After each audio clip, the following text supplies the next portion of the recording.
House will please come to order.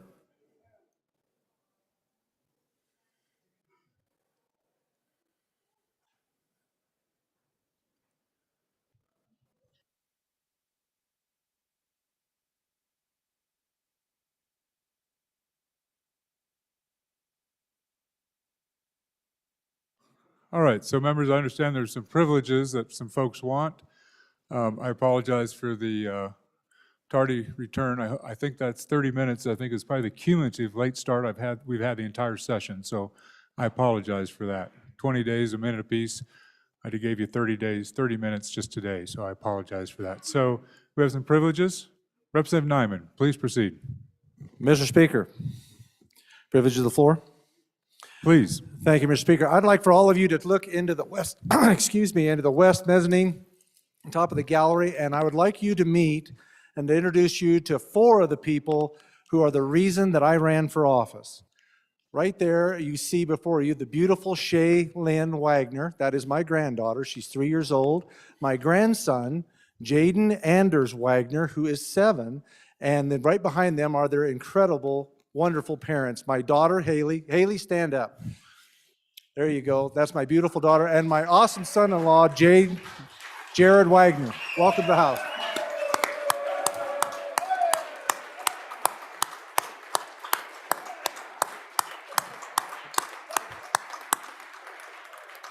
They came down here today to haul some cows home from Wheatland, and they were good enough, and I asked them if they'd like to come down and come another 80 miles and see the house that their grandpa serves in, and they were willing to do that. So thank you all for recognizing them. Well, welcome. Great to see you. Great to see you. All right, any other privileges? So we'll get there. We'll get there. Representative Obermuller, Thank you, Mr. Speaker. Privilege. please proceed. Thank you. I'd like to introduce my newest granddaughter, Abilene, with her father up in this gallery here.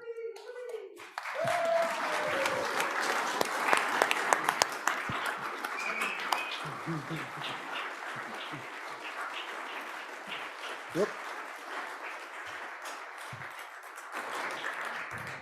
Very beautiful. All these beautiful children in the house.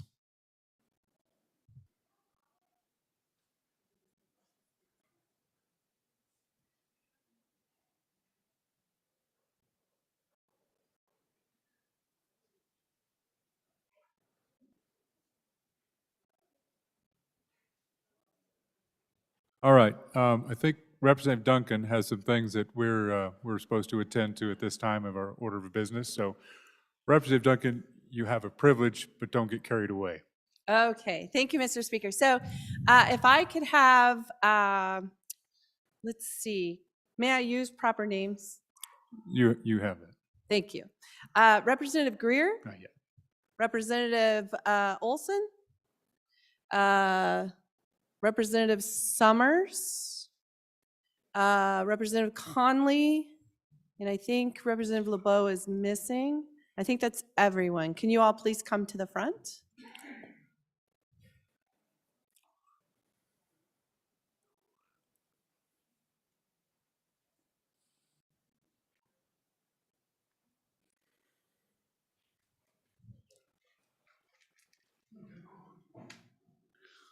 All right, so I think it's that time when we thank leadership, both majority and minority party, and House leadership, and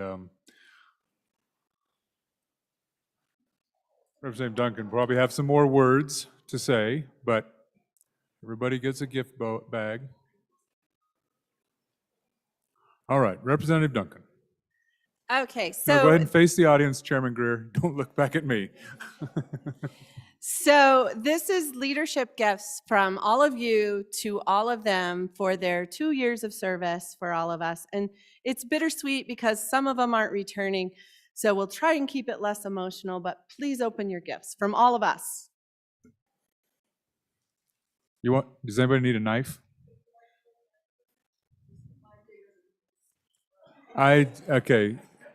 Point of order on the minority floor leader, right there.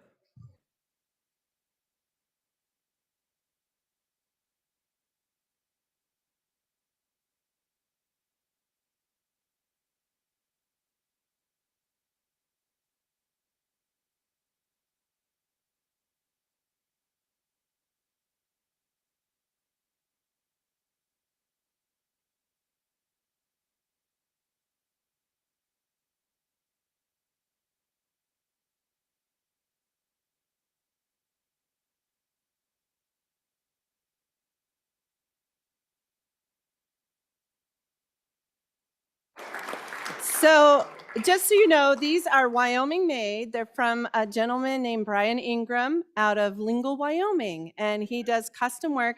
These are one of a kind. He promised that he won't duplicate them because they have the legislature's logo on them. So they're all for you from all of us, so enjoy.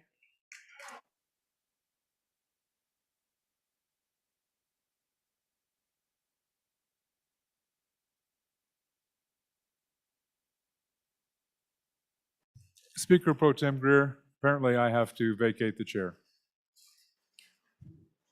Speaker Pro Tem Greer. Would you come up here, please? You ask so little, and yet.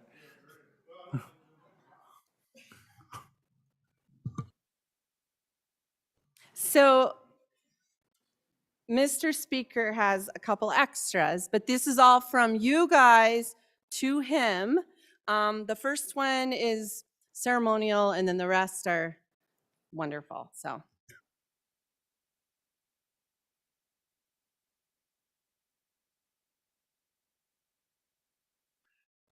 Able to get that knife through the metal detector.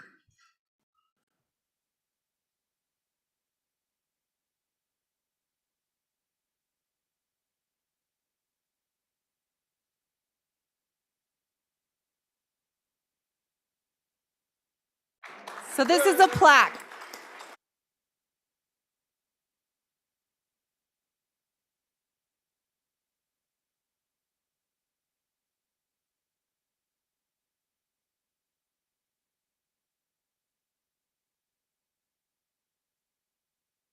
Can we have the Barlow family down front, please? Yeah. We totally forgot. They're sitting back there. Yes.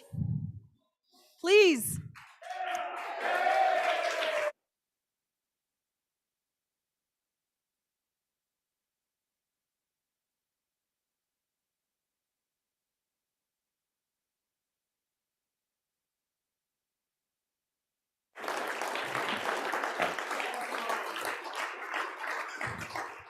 Mr. Speaker Pro Tem, pleasure the floor. You may proceed, Mr. Speaker. Thank you. So I wasn't actually going to bring my family in until, because of this. Until I was going to make my comments to the body and then to my family. So I wasn't leaving you out in the cold. I was just trying to hold my own self together. So I'm going to finish unwrapping these, and then I'm going to make some comments. And I'm pleased that my family's here.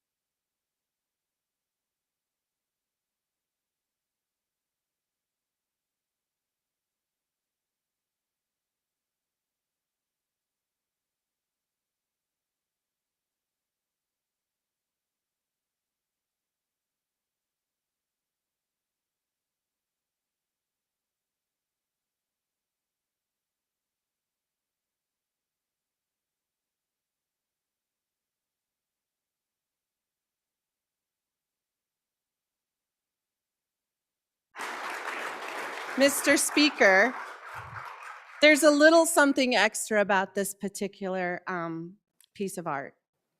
Our own beloved Pam, it was her brother that is the artist for this. So it has a little extra meaning to it for you.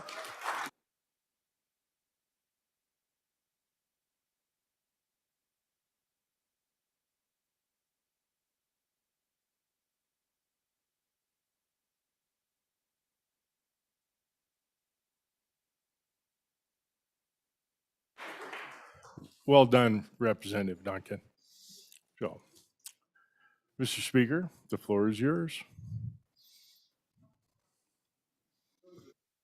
Privilege of the floor, Mr. Speaker Pro Proceed. Tem. First of all, I don't even recognize half of those people on that picture. Some of them have darker hair than I do.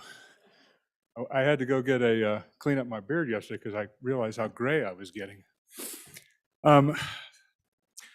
I don't have any prepared comments, but I want to say a couple things. 10 years ago, I sat over in that corner where Representative Fortner is and raised my hand, took an oath to do the best I could while I was here. And I had a lot of learning to do, and hopefully somewhere in there I was effective. And then toward the end, I thought maybe I could be helpful in leadership. You know, how we're remembered, what we do, what we say, I don't know, but people hopefully remember how you made them feel. And I hope my time here, I've made, the majority of the time, I've made people feel like I was listening, I cared, and I was doing good work on behalf of the constituents back home who gave me the privilege to serve here, my community, the overall state of Wyoming, and you and the members before who are my brothers and sisters in this family, the Wyoming House of Representatives. Now there's a couple particular, everybody knows that comes in here, you have a class. You have folks you come in with, and you do everything you can to protect them. And I still got, part of that class here with Representative Summers, Representative Paxton, Representative Larson, Representative Wilson. I'm missing one. What the heck am I missing? Oh, sorry, Representative Walter, standing right behind Harshman. My apologies. And actually, original class was Mark Baker came in with us too. And then he got out for a bit. So we were in that class together, and it's fun to see all the things we've done. We had other class members. I think there were 17 or 18 in our class. And so anyway, we've had fun. So this is a family. It's part of Wyoming. It's part of what we do. Seeing these children here, it's remarkable.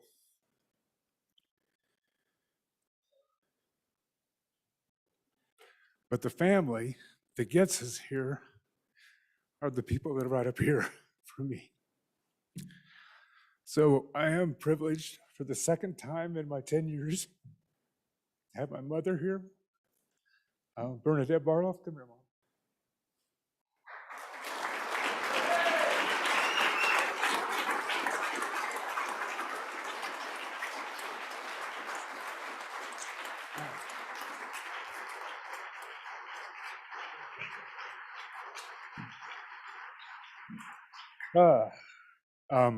So my mother, born in Southeast Asia, met a very well educated, an attorney, law professor type, met a young guy in Cambodia from Northeast Wyoming, came to Northeast Wyoming and raised a family of 3 kids, is a pillar in the community, has done all kinds of wonderful things, businesswoman. And I should have got you a tissue too. Sorry, Mom.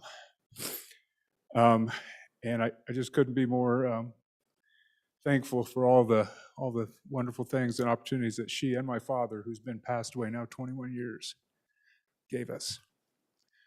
And so anyway, Mom, thanks. Now I'm going to go. That's the past generation. Our elders. Take care of your elders. We talk about that on this floor. Take care of your elders. Now I'm going to go to the future. And I guess this beautiful woman here and I had 2 beautiful kids. One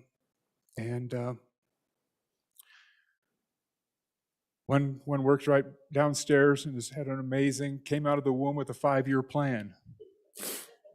That's the honest truth. Telling us this, no, that's not the way it's going to be. I'm doing this. And has done everything she wanted to do. Everything she's wanted to do. She works hard. She's a beautiful person. Does amazing things. And I couldn't be more proud. My son, he's a joy. He's a wonderful man. Growing up, becoming an entrepreneur. I think he'll be one of those pillars of the communities. They both will someday, and couldn't be more proud. But I gave up something with them to be doing this. I gave up something with them to be doing this. My mom was like, he's out of here. Good luck. Good luck with you guys. But my kids, I gave up something to be a part of this. And some of you that have children are too, or grandchildren, you are too. And so I can't give it back to you. I just hope maybe something I did while I was here helps you sometime along the way. So I love you both.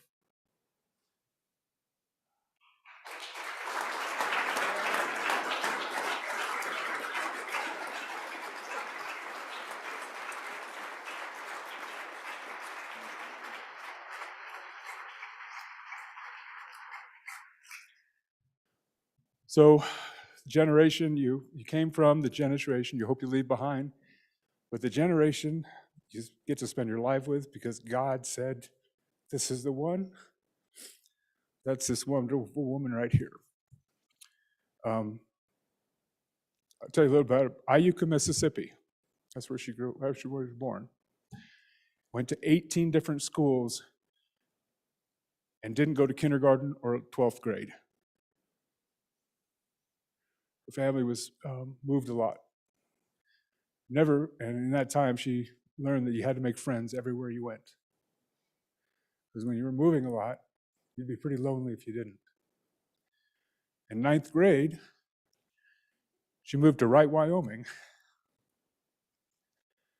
And they didn't have a junior high there, so she got bused to Gillette. And I met her at Twin Spruce Junior High School in 9th grade. I get to tell a story this time. You don't have to. And we bumped teeth the first time we kissed in the west stairwell at Twin Spruce High School. That's true, isn't it? Yeah. And that doesn't mean we stayed together since 9th grade. But 10 years later, we were married, and we've now been married, I guess it's coming up on 31 years here in a month. And they say you get to marry your best friend, you get to marry, all these different things. All I know now is that she tells me, you may be the speaker of that house, but you ain't the speaker in this house. So Kelly, you gave up, you did the most to help for me to be here. You knew that when we made this decision. She fed the bum yak this morning before she left, and the dogs, probably watered the chickens last night before so they'd be okay for a day or two. Fed the cows and the sheep yesterday. Does all that. That's not the chores, that's the work. That's the work we do in our family. She isn't a hand, she's it's hers, just like when my father passed, it was my mom's. She doesn't need me there. In fact, she changed the tractor tire the other day, and because my son apparently was too busy to come help his mother. We'll talk about it later. But anyway, maybe she just wanted to prove to me she could, and I have no doubt she does. So, Kelly, thank you for making this service possible for me. Thank you.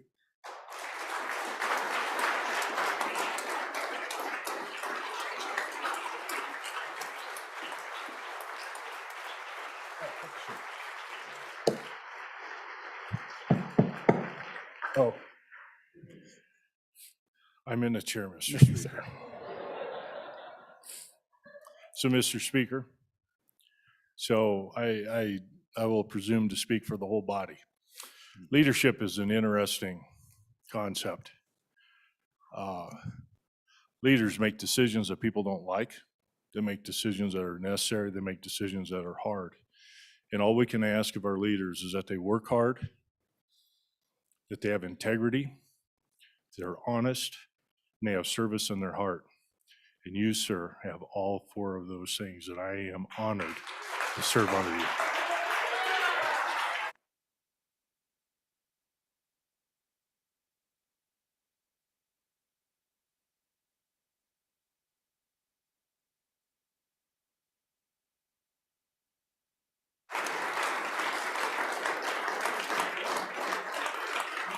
thank you. Thank you, Mr. Speaker. Continued privilege. Keep it short. Thank you. So thank you for the lovely gifts. Representative Duncan, Vice Chair Duncan, thank you very much for doing that. Pam, she's off doing things probably to keep us going. Actually, I have a gift for all of you too. And I think it's small, but I hope it's meaningful in some way. So I went to a local art store, and I said, I need something that folks will see or use almost every day of their lives, or could, every day of their lives. And I'm walking around, it's an art gallery, and we're walking around and looking at different things and pens and different things. And I said, no, something that when they not have to do something, they can see these. So what this gentleman did is he made me sets of 2 Aspen coasters with 66 lasered in them. Now there's a bar underneath it. That's just so you know it's not a 99, okay? Some people are gonna forget that we were the 66, but there's a bar underneath so you know that we're the 66. So all the members of the House get a pair of coasters so when you sit down at your coffee table, or you want one somewhere else, or you need to start a fire. It's dry. It's really dry. It's hard, dry, and it's ready to go. But anyway, so there's a set of coasters, and I'll get them passed out for you later. So, Mr. Speaker Pro Tem, thank you for this honor, and thank you for the honor of serving with you. We've got 9 hours and 5 minutes left of this budget session. We still have work to do. There are still tough decisions to make, as the good Speaker Pro Tem said, and I'm honored to continue service with you. Thank you.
Thank you, House members, and thank you for that privilege of introducing my family, thanking them.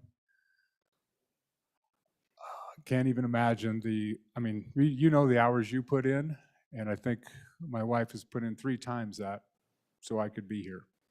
Some of it just worrying that I was driving in the middle of the night, laying awake, hoping I'd make it home okay. So, Chief Clerk, what do we have?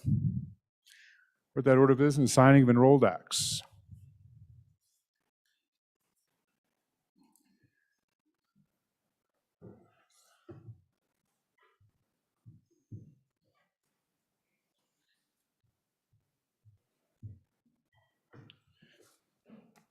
First enrolled act is 59. House Enrolled Act 59, being original House Bill 131, an act relating to environmental quality, amending and repealing requirements and conditions for legislative approval of the sitting of high-level radioactive waste storage facilities as specified, amending provisions for the small modular nuclear reactors to apply to advanced nuclear reactors, specifying duties and requirements for advanced nuclear reactors, defining terms, amending definitions, requirements, and exemptions related to cost recovery for specified electric generation facilities, amending exemptions for the nuclear electricity production tax, making conforming amendments, repealing nuclear reactor requirements as specified, requiring rulemaking, and providing for an effective date, being enacted by the legislature of the state of Wyoming. I'm about to sign Enrolled Act 59, being original House Bill 131. Congratulations, Chairman Burkhart.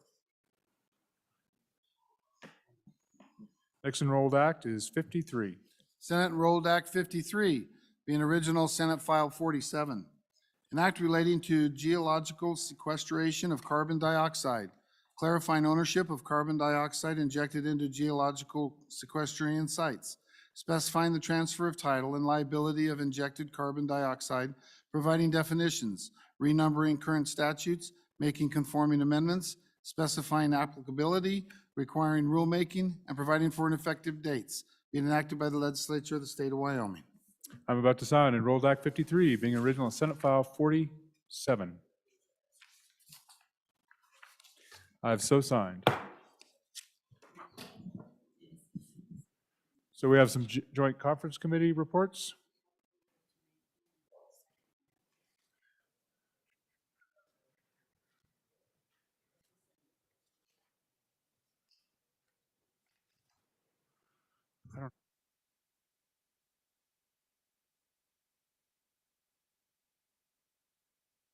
So we have two joint conference committees up. I think one of them, we have a privilege of the floor. Did you want a privilege? Please. Yes, you can have two privileges. Representative Blackburn. Please Thank you. proceed. Thank you, Mr. Speaker. Privilege of the floor. Please. I'd like everybody to glance up here to the north and my beautiful wife of almost 50 years, pretty close, is, you need to stand up, Judy, we can't see you. My moral compass, my true love.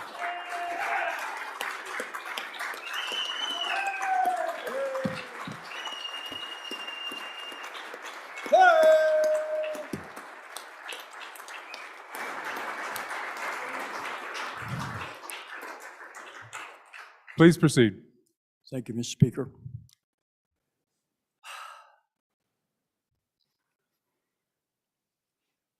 So, the other night I was thinking about the Capitol and the different things that it means to me and a lot of us.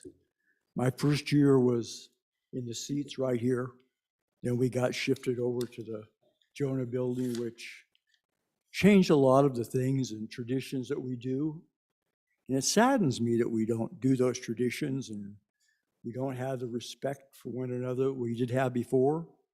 Because I look back on this Capitol, like when I was a kid, we would come up in the Capitol, we would look for open windows, we'd jump out the windows, we'd run around the ledges, just daring adults to catch us, looking for open windows to get in, and sometimes couldn't find them. Sometimes the adults would get us. Judy and I have spent many, many days in the gallery before I ran for office, watching the proceedings and the traditions, the respect, the legends that have went through this floor. There's legends today on this floor. It saddens me that we don't do that anymore, and I'm hoping that we can get back on track to start to have that respect and not be, I'm not sure the right word would be, so vicious to try to take down one another for petty things. Dress codes, suits, our traditions are things that we do. Name badges, sounds silly, doesn't it? It's a tradition. You got a name badge. You don't get in the door unless you got a name badge. Remember to speak to the committee chairman, through the committee chairman. We don't do that a lot of times. Sometimes we take it for granted. We say little cutesy things that, excuse that, but we do, sitting right up here on the speaker's dais or the chairman. We think things are cute. This is not a cute place. This is a place for seriousness. This is a place for us to do our constituents' work.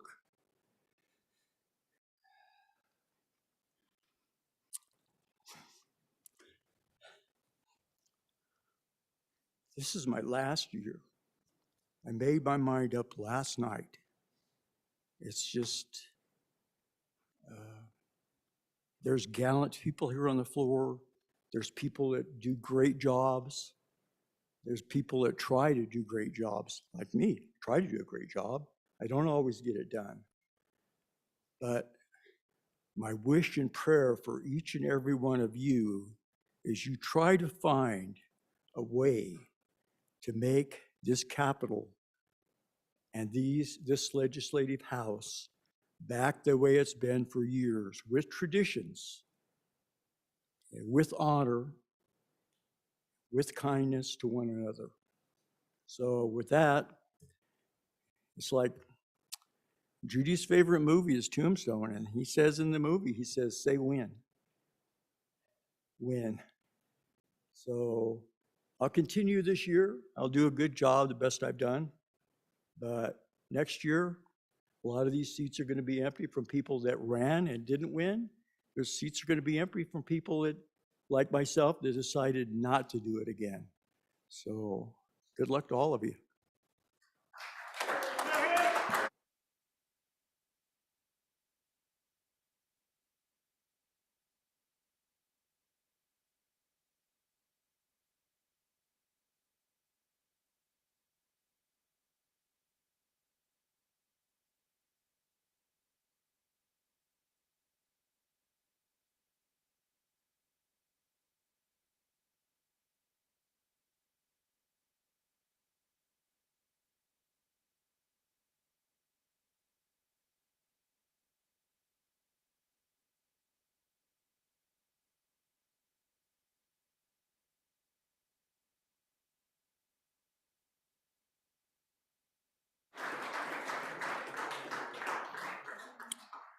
All right, members, thank you.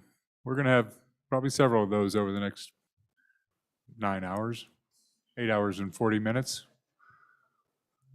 Okay, I hope it's not that long. All right, we're at that order of business of consideration of joint conference committee reports. First conference committee report is committee number 1 on House Bill 105. Looks like Chairman Harshman. Thank you, Mr. Speaker. I'd move for your aye vote on concurrence and joint conference committee number 1. That is, and it's House Bill 105. Yes, sir. I'm working off of memory, so, but basically, there was a amendment on the other end of the building added that put this language at, that coal companies could use part of that severance to put in a voluntary trust, and really didn't do anything for the bill. I think probably as much as anything confused it. And so the conference committee and the Senate agreed to rescind from that amendment and just go with the original bill that we've passed in both houses. So I stand for any questions. Urge your aye vote. Thank you. Members on the conference committee report. On the conference committee report, so members, we are voting on joint conference committee report number 1 to House Bill 105. A majority of the elected members required to adopt the report. Chief Clerk, please call the roll. Andrew, Baker, Banks, Bear, Blackburn, Brown, Burkhart, Burt, Clausen, Connolly, Crago, Duncan, Eklund, Ayer, Flitner, Fortner, Gray, Greer, Hallinan, Haroldson, Harshman, Heiner, Henderson, Jennings, Kenner, Knapp, Larson Lloyd, Larson Dan, LeBeau, Excused. McGuire, Nyman, Newsom, Nicholas, Oakley, Obermuller, O'Hearn, excused, Olson, Ottman, Paxton, Provenza, Rodriguez Williams, Romero Martinez, Roscoe, Schwartz, Sherwood, Simpson, Summers, Stith, Stivar, Sweeney, Walters, Washit, Western, Wharf, Williams, Wilson, Winter, Yin, Zawanitzer. Mr. Speaker. Closing vote. Are there any changes? Connolly, aye to no. Further changes? Closing vote. Vote is closed. 46 aye, 12 no, 2 excused. By your vote, you voted to adopt Joint Conference Committee Number 1, report to House Bill 105. Next conference committee report was just emailed out recently. So if you want to pull up Joint Conference Committee Report 223 on House Bill 42. Chairman Nicholas. Thank you, Mr. Speaker. I would move Joint Conference Committee Report number 223 to House Bill 42 and ask for your aye vote. So, ladies and gentlemen, you may recall that this is the local government distribution. So it's 105 million to the locals under what we call affectionately the Madden formula. And the good representative from the Oil City added a component to it on top of it, which was 15 more million to be distributed under the consensus block grant program that we no longer have, but it happened years ago, and it was part of our assistance to funding counties, and then through the counties, our local governments. So that went down the hall, and our good friends down the hall decided to rewrite the Madden formula for the whole combined 120 million. And in the conference committee, we weren't very happy with that. We said, no, for the 105 million, we're going to stick with the revised Madden formula. And if you look in your box, you'll see a sheet of paper that has what transpired through the conference committee. So as part of the conference committee, we took back the 105 million and made it with the revised Madden formula as it came out of this House. And we took the 15 million that the good representative from the Oil City added, because, by the way, because we have ARPA dollars and we have unique situations. We had more money than we anticipated. And we wanted to distribute it around the cities and counties. So the question then was, how do we distribute that? And literally, this went to committee on last Friday. So we have been banging this out back and forth until today. So it took a week to come up with this compromise. What the compromise do is that we reinstitute the Madden formula, but instead of just a straight Madden formula, we added a little bit more for the small towns and a little bit more for those counties that have the lowest assessed evaluation. In other words, what we did is we took the poorest and the folks who need the money the most and gave them a bump. And so if you walk through it, that's what you're looking at. Is we took the Madden formula, we added a little bit more to the cities that are the towns that are small, and to the counties that have the lowest assessed evaluation. And on the far right of that document, you'll see the difference of what that meant only for the 15 million, which was the consensus dollars. And that's what we came up with. And so you can accept it or you can send me back to committee. But I would say, please vote aye. Discussion on the conference committee report. Representative Brown, first time on the conference committee report. Thank you, Mr. Speaker. Just wanted to check. You mentioned that we went in through the Madden formula, and I'm just wanting to make sure. It looks like we've tweaked a little bit of this right now, but what I guess I want to know is, what is this going to look like in the future? I'd really like to know. We've seemed to have done a pretty good job, except the years that we were really scrimping and saving to make sure we got our local counties and towns the 120 million. Is this altering the Madden formula for future use, or is this going to be a one-time issue because of the ARPA funds that we're adjusting this? What I don't want to get into is a situation where we're messing with this Madden formula, something that this body has really decided on and decided to use as a great formula for just about everybody. I don't want to see us getting into that and diving into that and that getting changed every single session that we come down here to make everybody happy. So if I get some answers there, I'd appreciate it. Thank you. Madam Minority Floor Leader, on the report. Yeah, thank you, Mr. Speaker. I guess I'd like some more information about the use of the Madden formula, in particular as it relates to hardship communities. That was one of the elements that the Madden formula took into account. And what I'm seeing in my community, which was one that is hit the hardest by what's called hardship, takes a hit of $250,000. So I'd like a little bit more information on that. Thank you. Any other members on the report? Representative Schwartz. Thank you, Mr. Speaker. So I was on this committee, and I will say my hard line was keeping the 105 million that was the direct distribution as we always have known it, with the same Madden formula that we had adopted 2 years ago. And it is still the case. If you look at the D1 column, that is the 105 million as we anticipated it and voted on it in this body. So the only change is in the column D2. And what D2 represents is the 15 million that was added in this chamber. But when it was added in this chamber, it was using the consensus grant model, where it goes to the counties, done by population. They then negotiate with their municipalities to find an appropriate use. The Senate obviously took a different approach. They wanted to take the entire 120 million as one total sum, and then they changed the Madden formula to make it more beneficial to smaller communities and hardship communities.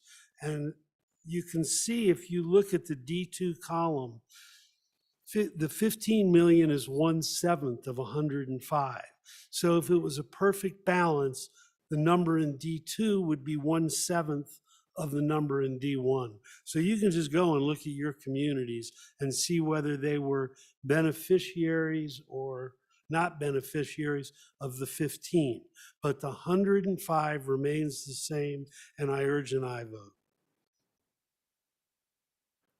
First time on the report, Representative Yin. Thank you, Speaker. So maybe for members of the conference committee report, I just want to verify what the columns I'm looking at. So column F, please let me know if this is correct. Column F is what came from the Senate. When the bill came back from the Senate, what we were asked to concur on. While total D1 plus D2 is the amount our communities would get based on the JCC report. Thank you, Mr. Speaker.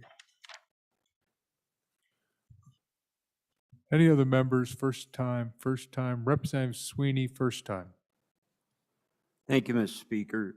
So the last representative kind of hinted towards my question. I was trying to better understand the F column in my county. It looks like the city of Casper takes a $550,000 hit, but I'm curious if that's actually accurate. So a little further explanation on the F column. Further discussion. First time, second time.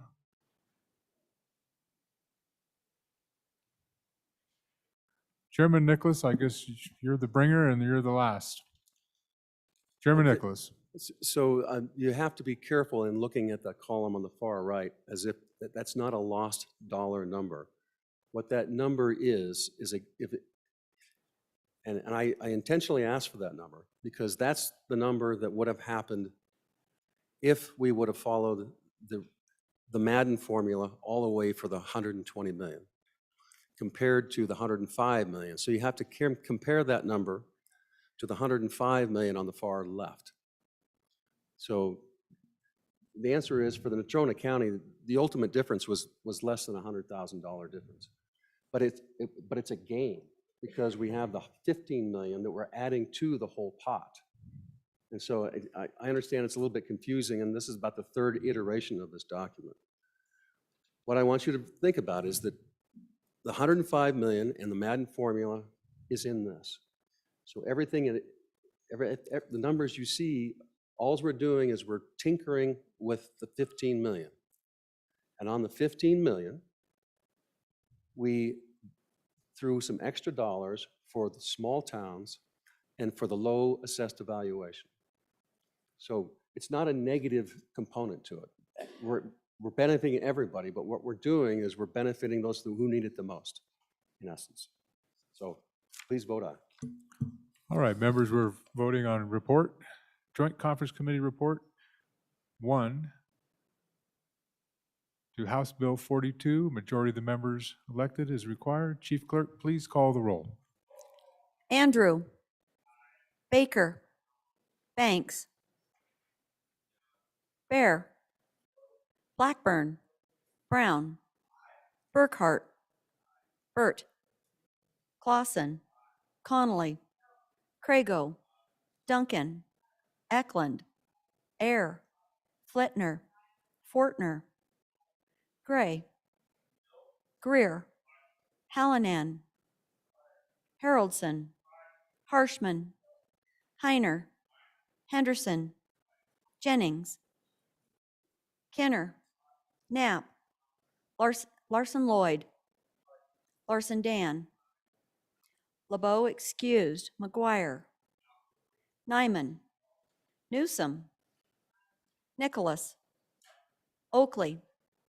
Obermuller. O'Hearn excused. Olson. Ottman. Paxton. Provenza. Rodriguez Williams. Romero Martinez. Roscoe. Schwartz. Sherwood. Simpson. Summers.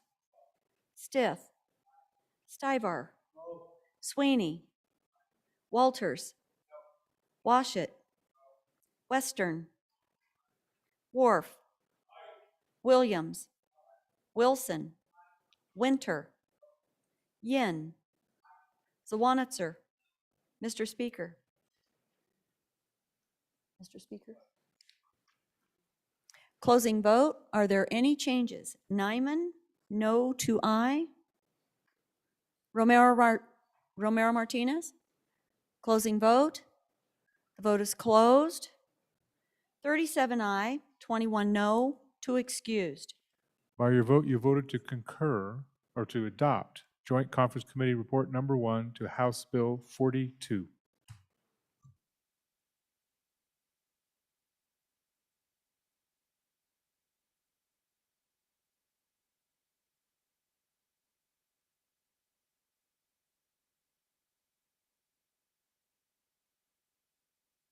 All right, so members, I think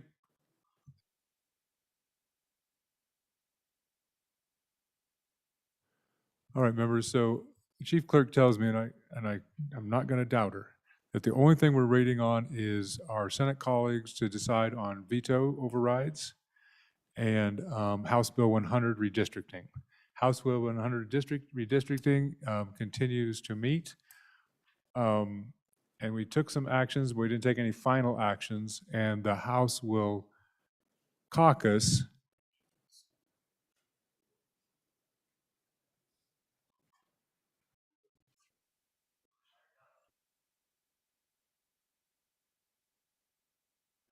All right, so the House will stand at ease until the sound of the gavel, and I'd like those that are interested to join for a whole House caucus in the Supreme Court chamber on redistricting.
Yeah, we don't, 110 or?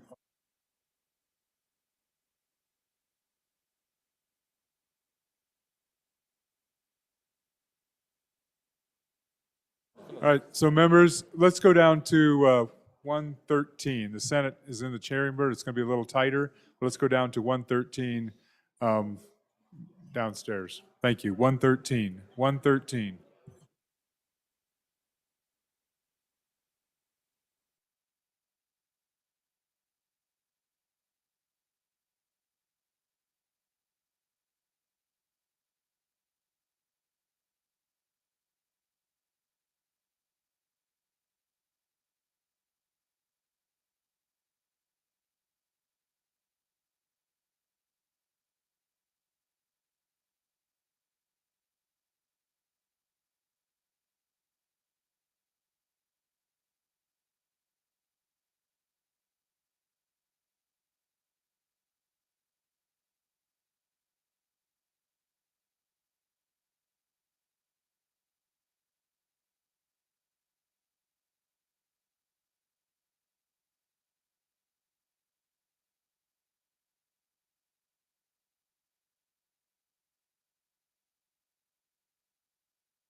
Come to order. The House will please come to order. Messages from the Senate. Message 309. Mr. Speaker, House Bill 105, Severance Tax Reduction Coal.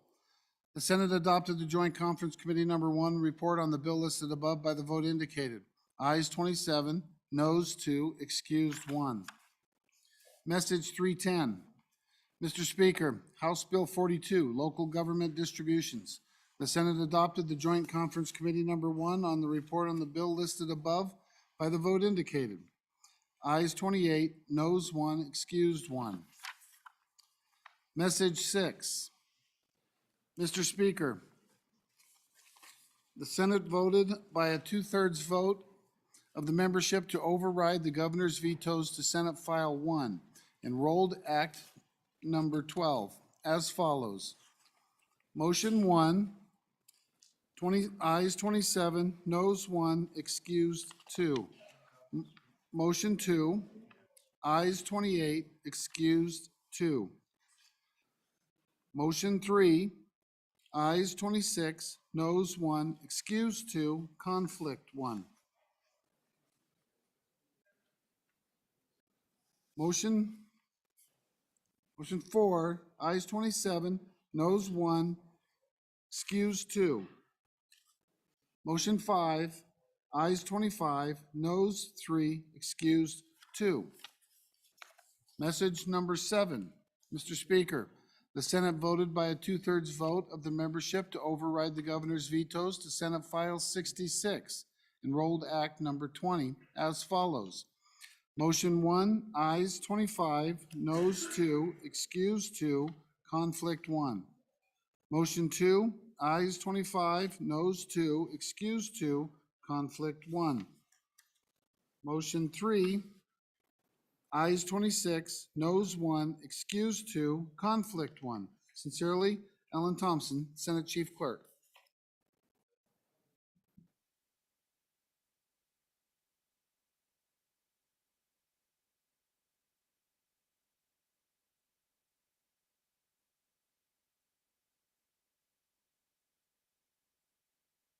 Mr. Majority Floor Leader.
All right, members, we're going to take up veto overrides. First one will be Senate File 1, based on these, or what our colleagues did. If you go to your bill page, Senate File 1, go to the bottom of that right-hand column, bottom of the bill, my apologies, bottom of the bill, scroll down the bill all the way to the bottom of the bill, and you'll see the override messages in there on the amendment. By email or? Okay, so you've also had the motions in your box on top of your desk. You should have a paper copy of the various ones. There should be 3.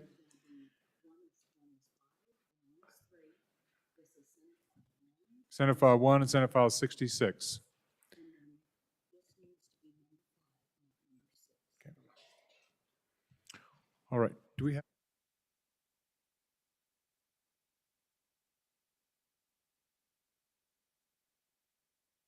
All right, Mr. Majority Floor Leader. Mr. Speaker, pursuant to Article 4, Sections 8 and 9 of the Wyoming Constitution, I move that the House of Representatives override the governor's veto on various items or parts of Senate Enrolled Act Number 10, being original Senate File Number 1.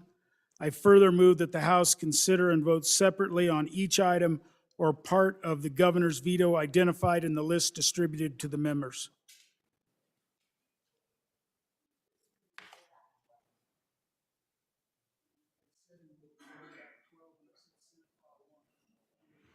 The motion to override the governor's veto, House Enrolled Act Number 12, being original House Senate File 1, is in order. We will consider and vote separately on each item or part of the governor's vetoes identified in the list distributed to the members elected. Mr. Majority Floor Leader. Mr. Speaker, I move to override the governor's veto of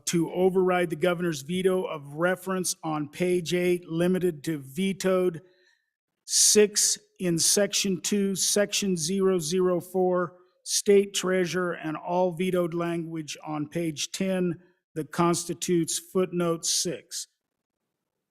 And Mr. Speaker, I'll turn over the debate of this to the Good Appropriations Committee. Discussion on the motion. Discussion on the motion. Representative Walters on the motion.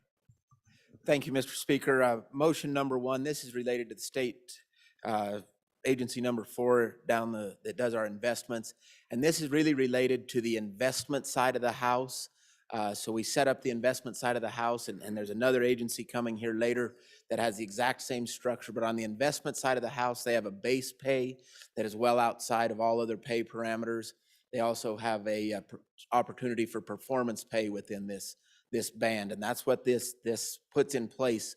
Without this in place, that investment side of the house could raise their base pay significantly because they're allowed to use up to 3% of all money generated from beating the benchmark and saved from the elimination of external money managers. And it's roughly $80 million a year that they're outperforming and bringing back to the state of Wyoming. So you'd put 3% of that 80 million, it goes into their performance compensation. And without this language in place, that office could automatically go in and give raises and gobble up all 3% of that. Currently, they're using about 0.5% of it.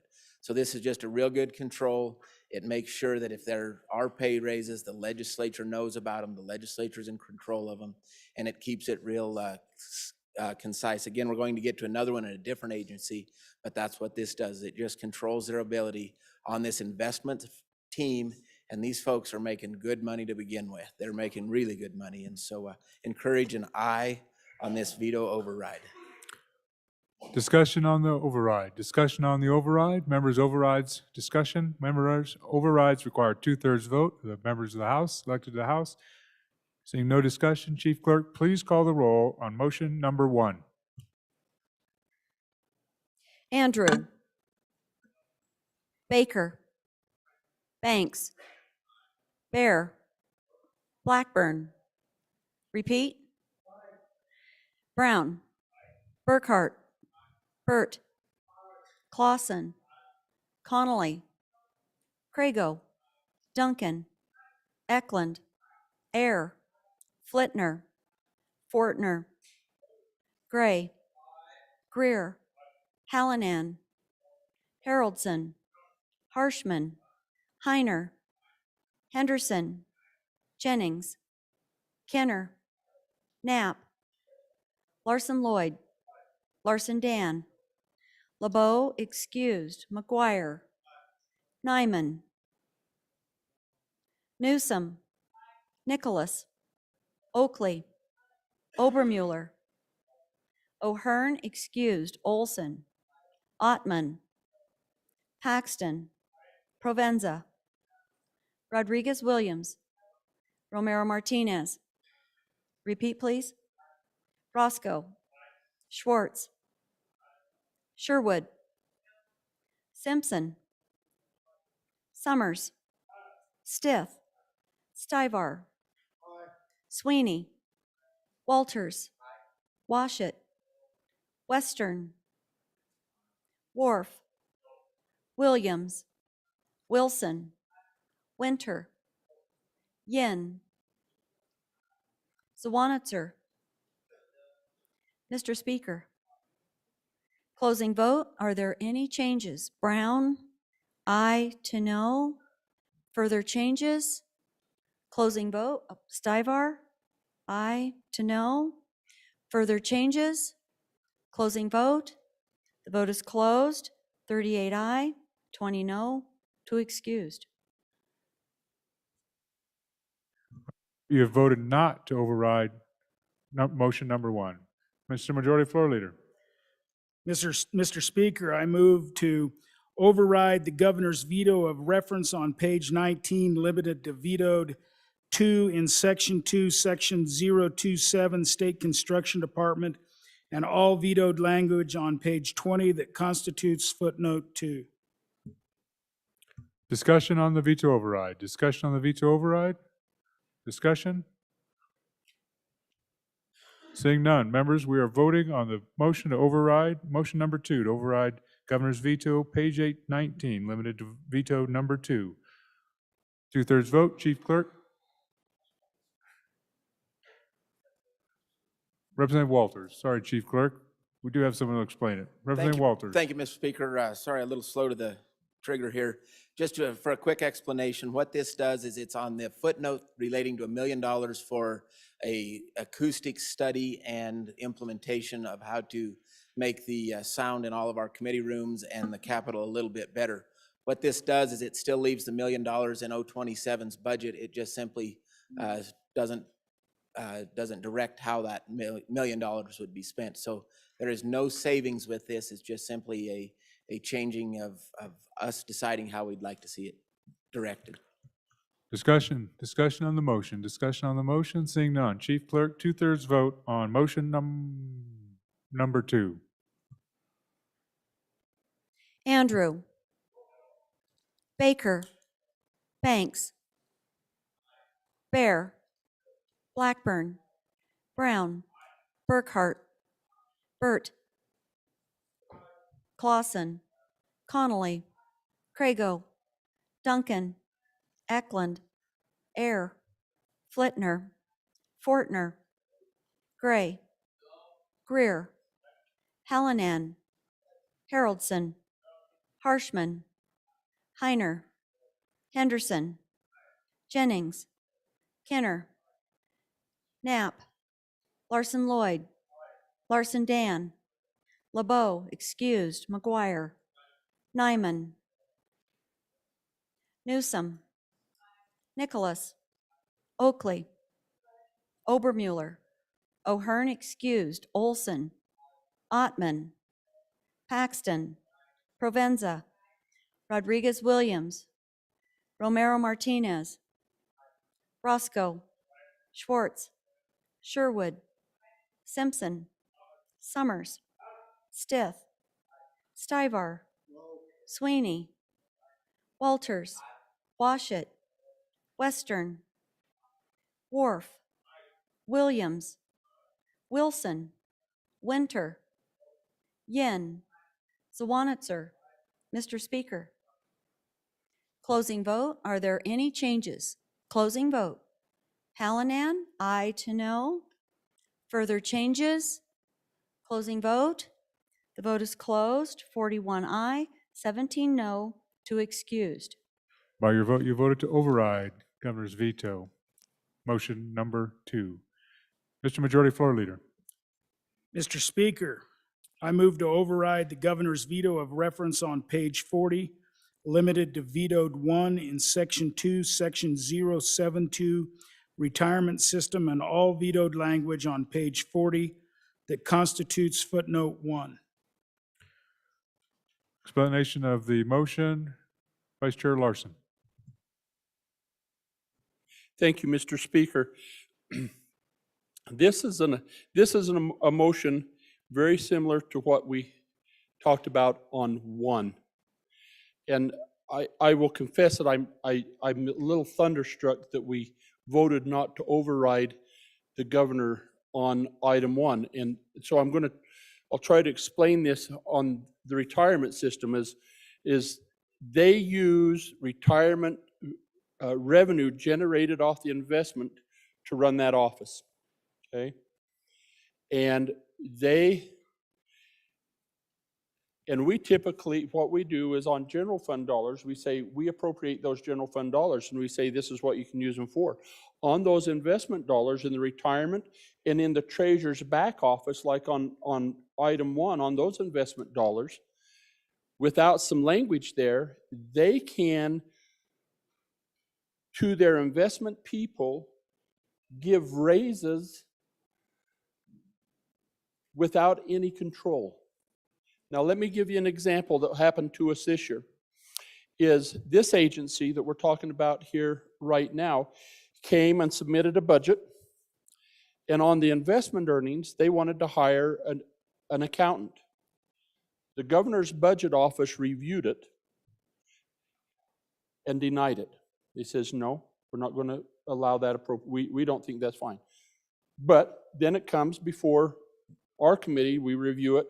We can override the governor. We can not override. We can make an exception to that. Then we go through the budget process. And in the testimony, we inquired of the retirement system why they needed this other accounting position, and we weren't convinced that they needed it either. And so we denied them that.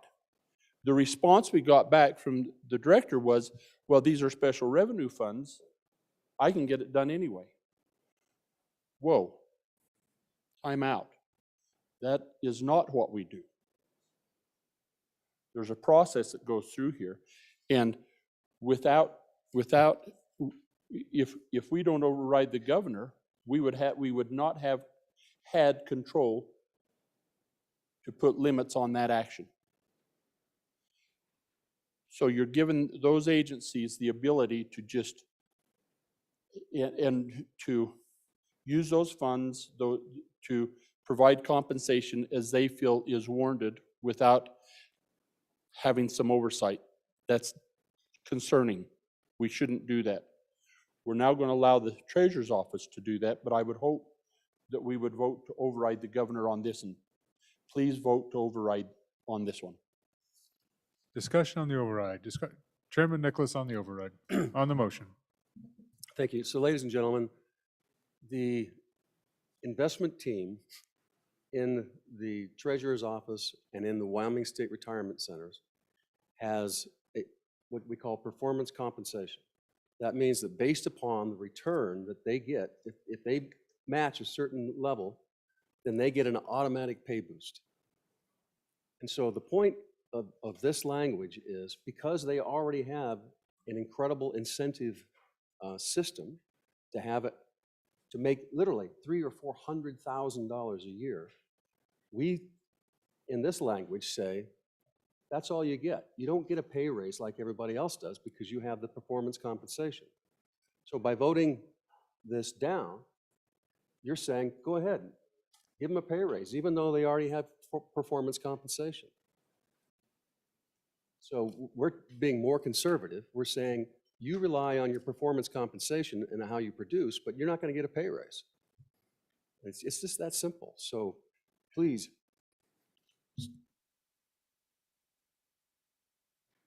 Any other discussion? Discussion on the motion. So members, we are voting on motion number 2, motion number 3, override governor's vetoes, 2/3 vote required. Chief Clerk, please call the roll.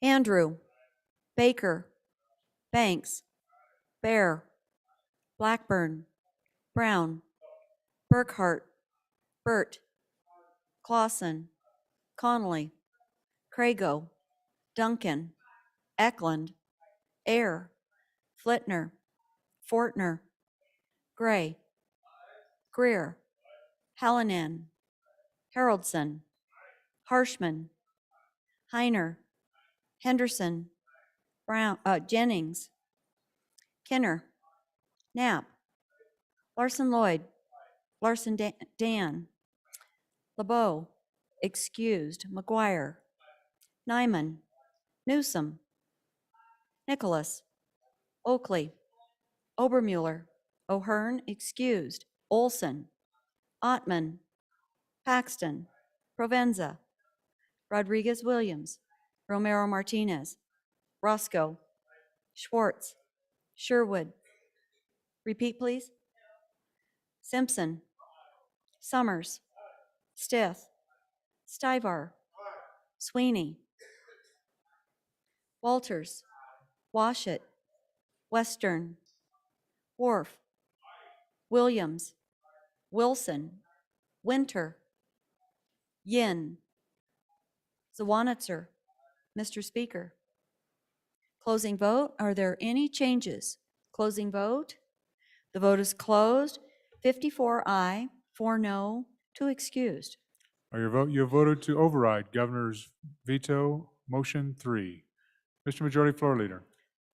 Mr. Speaker, I move to override the governor's veto of reference on page 79, limited to all vetoed language constituting section 310, limitation on salary increase.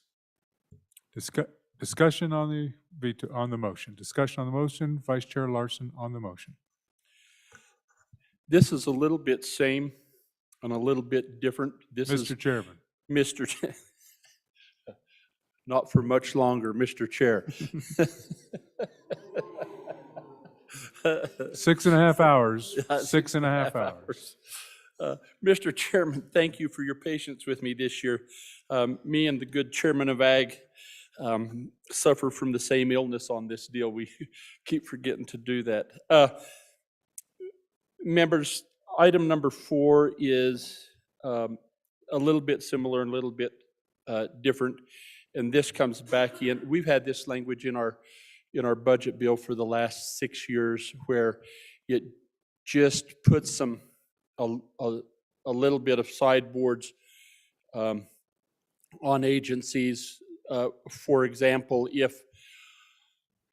and this covers agencies, all the boards and commissions, all of the agencies that qualify for giving pay raises, and sometimes you may have a board or an agency that had some special revenue, maybe some ARPA money. This would be a good example. Maybe there's some ARPA money that was left available, or some money that was going to revert. And at the end of the biennium, as it gets close to the end, they could they know that there's going to be some money that's going to be reverted back to the general fund. They could take that just prior to budget and provide some salary increases, and then come before the budget with an exception request that we would need to take those budget requests moving forward without having the conversation of having those increases as part of the budget process more so. You could have and we found this last go around where we had a board that felt that some of their committee, not their committee, but their administration warranted a salary increase. That was brought before the executive branch, and they declined it. It came before the appropriations committee, and we declined it. Then this last year's, we are looking at their budget, we see that they had put that in there. And then you have to make a decision then. We've provided this increase about a year ago. Do we carry it forward, or do we come back and cut that? And so there's a mechanism for doing salary increases within an agency and within the budget. We're not taking the flexibility away from a director to do salary increases or compensation within the guidelines that A&I has. We're just trying to, and it doesn't happen very often, but we're just trying to ensure that we don't get tangled up with a good intent that goes contrary to the budgeting process. And so we've had this language in there for the last 6 years to just ensure that we can come back and with legislative approval on some of these, make sure that they're not getting crossways with the process. And so again, would encourage your aye vote on this motion to override the governor's letter so that we can do our job, I guess. Chairman Harshen, on the motion to veto override number 4. Thank you, Mr. Speaker. On and for the motion, I wasn't going to speak on any of these, but I think this is in particular a very important separation of powers issue. I think it's, and you look at other states that have kind of let this go, and you never get it back.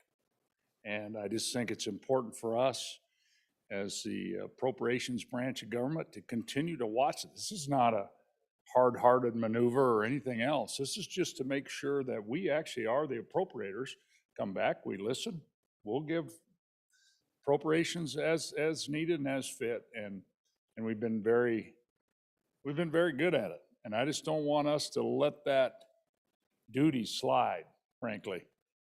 And so I think this is very important that this remain in the budget. So on and for this override, and I tell you, overriding the governor's veto it takes 2/3 for a reason. It's not something you take lightly. But I think this is a really important issue. So on and for. Thank you, Mr. Speaker.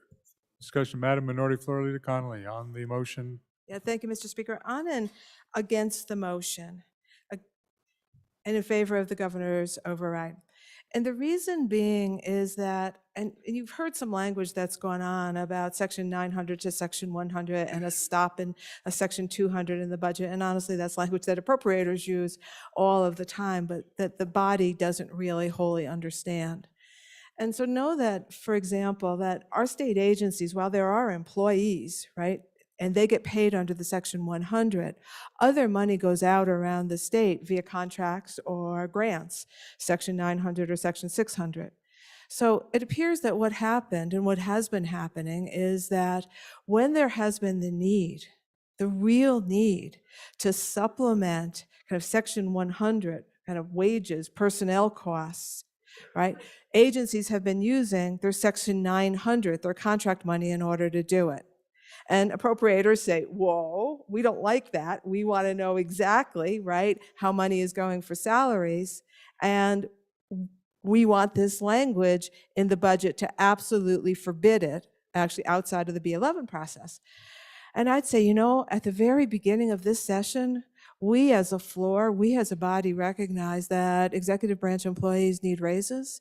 They need raises even more than what the governor and JAC had put in, and we gave that little bit of increment, right? I'd say let's have the flexibility for agencies to continue to do so, right? By using whatever they're using probably Section 900 money, that contract money, in order to do it. And so we haven't taken care of executive branch employees yet. This is one means that they have to retain people. So that's why I'm going to be a no vote. Further discussion on the Representative Brown, Vice Chair Brown. Thank you, Mr. Speaker. I'm going to urge an aye vote on this. Originally, I didn't like this language. I was a little concerned at the way it was worded. Felt like it kind of prohibited the opportunity for the chief executive here to offer raises or anything like that. And frankly, I had to go investigate, and I asked the former chair of appropriations and former speaker, and he says, you know, you need to go down and go talk to our guy that does the money here for the Legislative Service Office. So I walked down there and I got schooled in about 3 minutes of what this is really doing. And in all honesty, I also double checked the qualification that this has been in every budget since 2016. And ladies and gentlemen, it has. It's been there in every single budget since 2016, and it's never been vetoed before. So there was clearly no issue in the past couple of years. I don't see any reason why there's all of a sudden an issue with it. I think this is good language for us to keep in the budget, sets the controls on it, and we're the ones that dictate the purse strings. So on in favor for override. Representative Stiff, on the motion, number 4. Mr. Speaker, on and for the motion.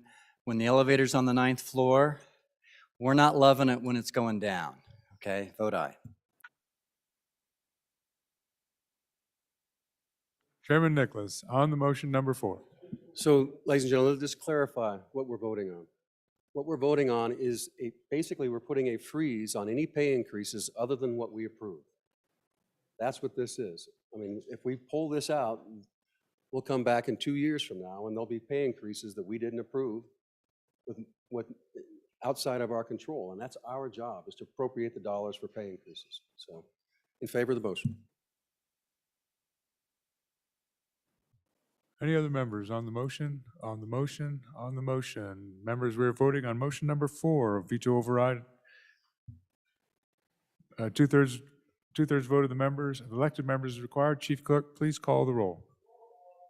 Andrew, Baker, Banks, Bear, Blackburn, Brown, Burkhart, Burt, Clausen, Connolly, Crago, Duncan, Eklund, Ayer, Flitner, Fortner, Gray, Greer, Hallinan, Haroldson, Harshman, Harshman, Harshman, Heiner, Henderson, Jennings, Kenner, Knapp, Larson Lloyd, Larson Dan, LeBeau excused, McGuire, Nyman, Newsom, Nicholas, Oakley, Obermuller, O'Hearn excused, Olson, Ottman, Paxton, Provenza, Rodriguez Williams, Romero Martinez, Roscoe, Schwartz, Sherwood, Simpson, Summers, Stith, Stivar, Sweeney, Walters, Washut, Western, Wharf, Williams, Wilson, Winter, Yin, Zawanitzer.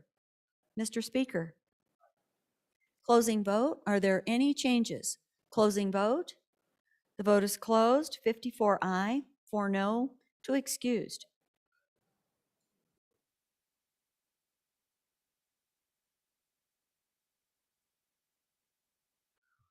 Vice Chair Brown. Mr. Speaker, as a member of the prevailing side on veto override number 1, I would motion to reconsider the vote on veto override 1. All right, members, the motion is in order. The motion is to reconsider the vote.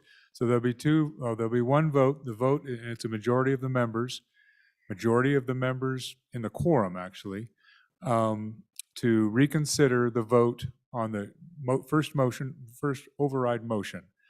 If the motion is successful on the reconsider, then it'll be immediately to the second vote, which requires a 2/3 to override the governor's veto motion 1. And we'll do a roll call on the motion to reconsider. And just remember, just so you know, because we're in the last day of the sessions, you can do it at any time, and it's the time to do it right now. So, Chief Clerk, please call the roll on the motion to reconsider the motion on veto override number 1.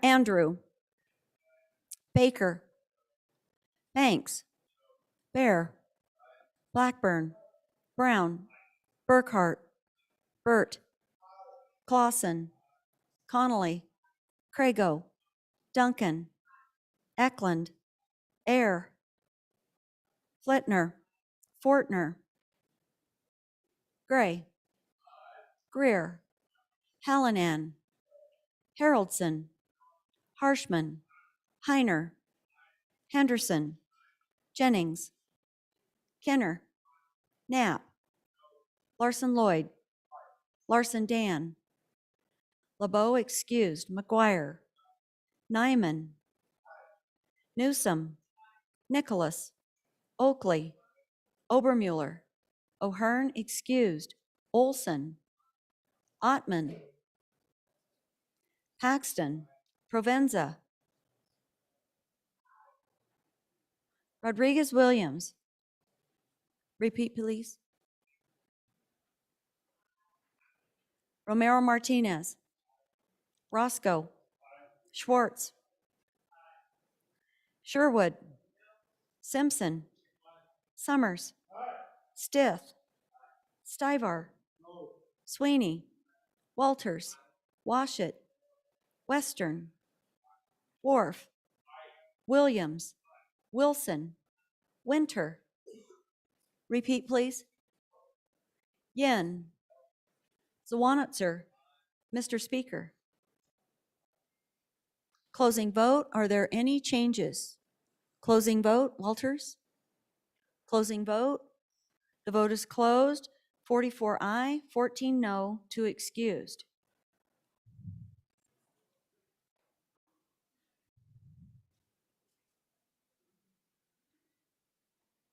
So members, we're back on the original motion. The motion is to veto override. Motion number 1, 2/3 vote is required. It is not debatable. We're back to the original motion. It is not debatable. Chief Clerk, please call the roll. 2/3 veto override of motion number 1. Andrew. Baker. Banks. Bear. Blackburn. Blackburn. Brown. Burkhart. Burt. Clausen. Connolly. Crago. Duncan. Eklund. Air. Flitner. Fortner. Gray. Greer. Hallinan. Haroldson. Harshman. Heiner. Henderson. Jennings. Kenner. Knapp. Larson Lloyd. Larson Dan. LeBeau excused. McGuire. Nyman. Newsom. Nicholas. Nicholas. Oakley. Obermuller. O'Hearn excused. Olson. Ottman. Paxton. Provenza. Rodriguez Williams. Romero Martinez. Roscoe. Schwartz. Sherwood. Simpson. Summers. Stith. Stivar. Sweeney. Walters. Washit. Western. Wharf. Williams. Wilson. Winter. Yin. Zawanitzer. Mr. Speaker. Blackburn. Closing vote. Are there any changes? Closing vote. The vote is closed. 52 aye, 6 no, 2 excused. By your vote, you have voted to override Governor's veto, motion number 1. Sometimes it takes a little practice. Little practice. Any other motions? Any other motions?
Mr. Majority Floor Leader. This is motion number 5. Mr. Speaker, I move to override the governor's veto of reference on page 94, limited to all vetoed language constituting section 323 Wyoming Education Trust Fund earnings. Discussion on the motion. Motion number 5, veto override. Discussion. Vice Chair Larson. So folks, this is one that the good representative from up in the Devil's Tower country brought. We'll let him explain to that. The Senate overrode the governor on this, and so we'll listen to that explanation. Thank you. That was electronic. Representative Nyman on the motion. Thank you, Mr. Speaker. Yeah, I would encourage a yes vote on this override. What we're basically doing here, folks, is this is the trust fund that is given grants as it rolls over. Districts are given the opportunity to be able to apply for this money.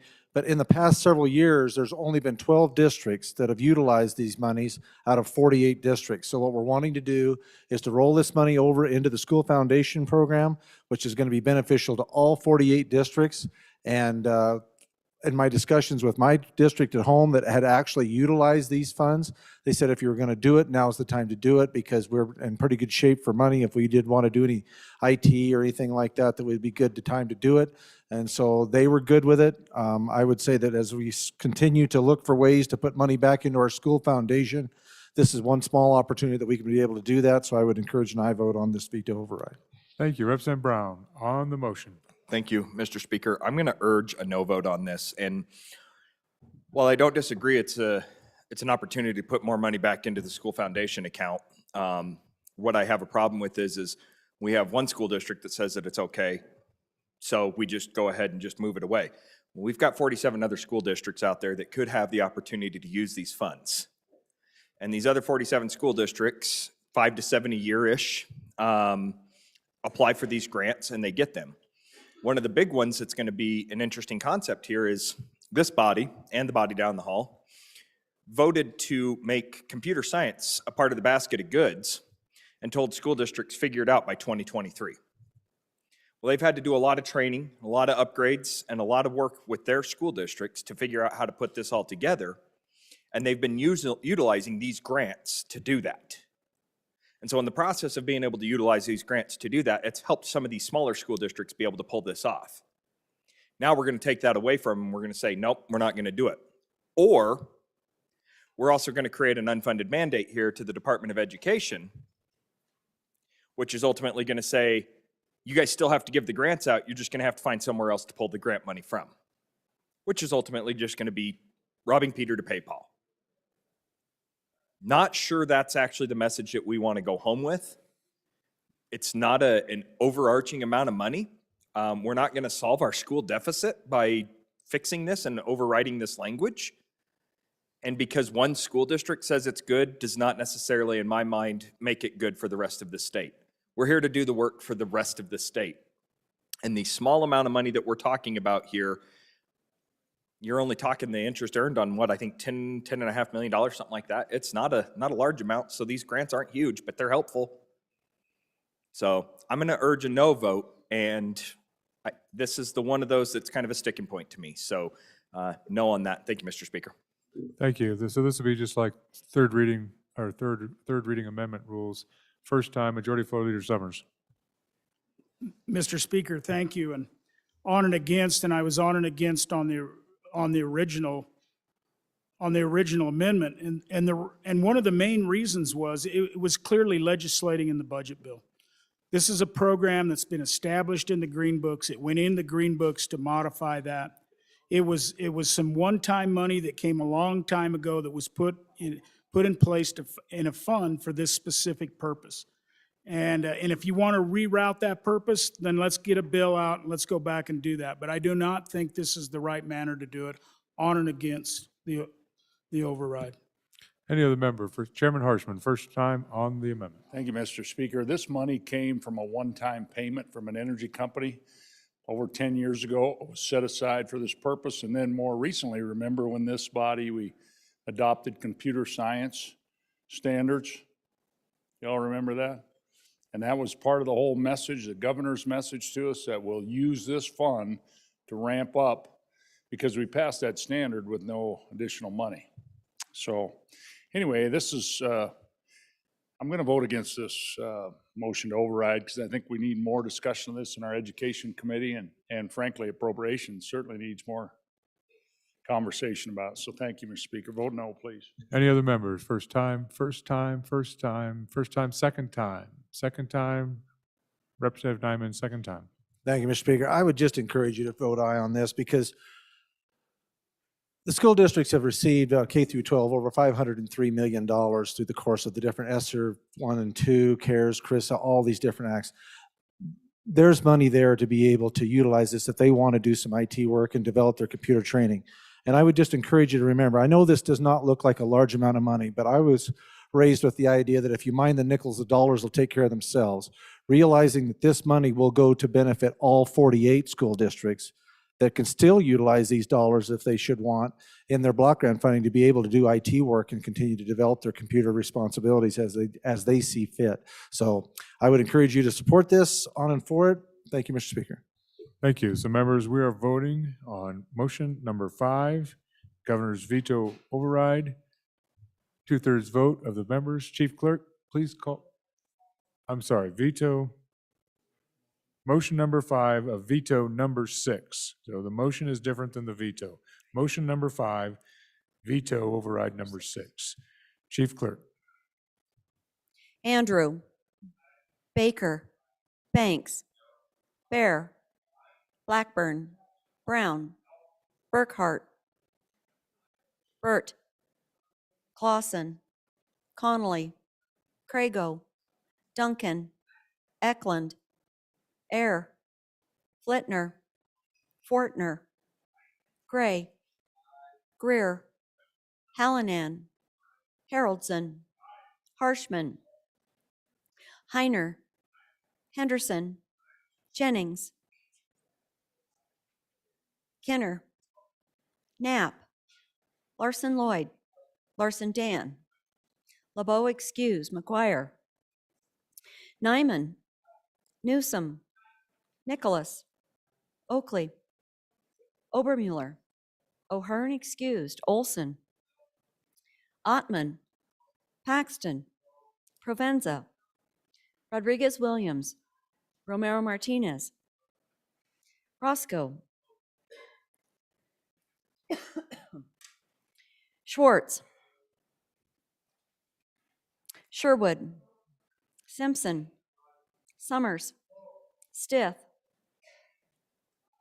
Stivar, Sweeney, Walters, Washit, Western, Worf, Williams, Wilson, Winter. Repeat, please. Yin, Zawanitzer, Mr. Speaker. Closing vote. Are there any changes?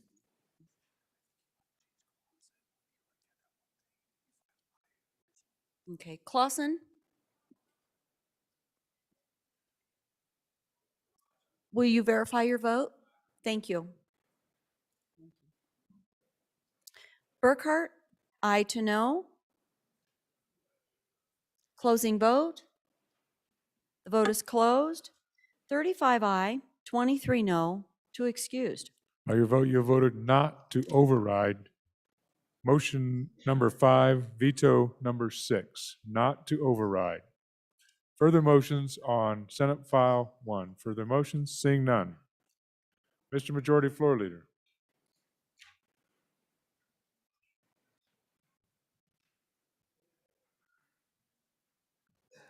Mr. Speaker, pursuant to Article 4, Sections 8 and 9 of the Wyoming Constitution, I move that the House of Representatives override the governor's veto of various items or parts of Senate Enrolled Act 20, being original Senate File 66.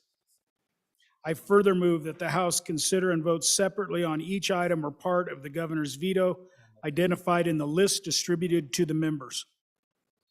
The motion to override governor's vetoes on Senate Enrolled Act 20 being original Senate File 66 is in order. We will consider and vote separately on each item or part of the governor's veto identified in the list distributed to the members. Mr. Majority Floor Leader. Mr. Speaker, I move to override the governor's veto of reference on page 5, limited to all vetoed language in section 2 section 400 that constitutes footnote 1. This is motion 1, veto override number 1. Discussion on the motion. Representative Larson Lloyd. Thank you, Mr. Speaker. And folks, what this done is when we was having the conversation on ARPA money, we wanted to have some money in there. The question was, what if we have another healthcare emergency? We want to have some funds there that can be used to address that. We took 50 million out of ARPA. We've got some money left over from COVID that we want to address healthcare emergencies, public health emergencies. And if we strike the language, if we let the governor strike the language, then that appropriation could just be used by the governor's office for at his discretion. And we felt that there ought to be those sideboards for addressing a public health emergency needed to remain. Now, in fairness, if we didn't, if we got through this next year or even got to the next biennium and those funds were not expended and we didn't feel that that was a threat, we could loosen that up and let the governor use it, or we could use it how we wanted. But for right now, we feel we ought to keep that held close to the vest in case something else pops up. And so I'd encourage you to vote to override his veto. Discussion on the motion. Discussion on the motion. Representative Yen on the motion. Mr. Chairman, thank you. So I do remember just recently the governor declared the public health emergency over. Does that affect how they are able to spend the money with this footnote if we override it? Thank you, Mr. Chairman. Any other member first time? Any other member first time? Chairman Harshman, first time. Thank you, Mr. Speaker. So just really a question. If we do not override this veto, then this 50 million can really be used for anything. That's the way I read this. So it's 50 million, bam, whatever you like. Okay, I see heads nodding yes, so, okay, on and strongly for this override. Thank you, Mr. Speaker. Any other member first time? First time? First time? Second time? Representative Larson? All right, members, we are voting on motion number 1, veto override number 1, Senate File 66, Senate Enrolled Act 20, 2/3 vote to do override. Chief Clerk, please call the roll. Andrew, Baker, Banks, Bear, Blackburn, Brown, Burkhart, Burt, Clausen, Connolly, Crago, Duncan, Eklund, Ayer, Flitner, Fortner, Gray, Greer, Hallinan, Haroldson, Harshman, Heiner, Henderson, Jennings, Kenner, Knapp, Larson Lloyd, Larson Dan, LeBeau excused, McGuire, Nyman, Newsom, Nicholas, Oakley, Obermuller, O'Hearn excused, Olson, Ottman, Paxton, Provenza, Rodriguez Williams, Romero Martinez, Roscoe, Schwartz, Sherwood, Simpson, Summers, Stith, Stivar, Sweeney, Walters, Washit, Western, Wharf, Williams, Wilson, Winter, Yin, Zawanitzer.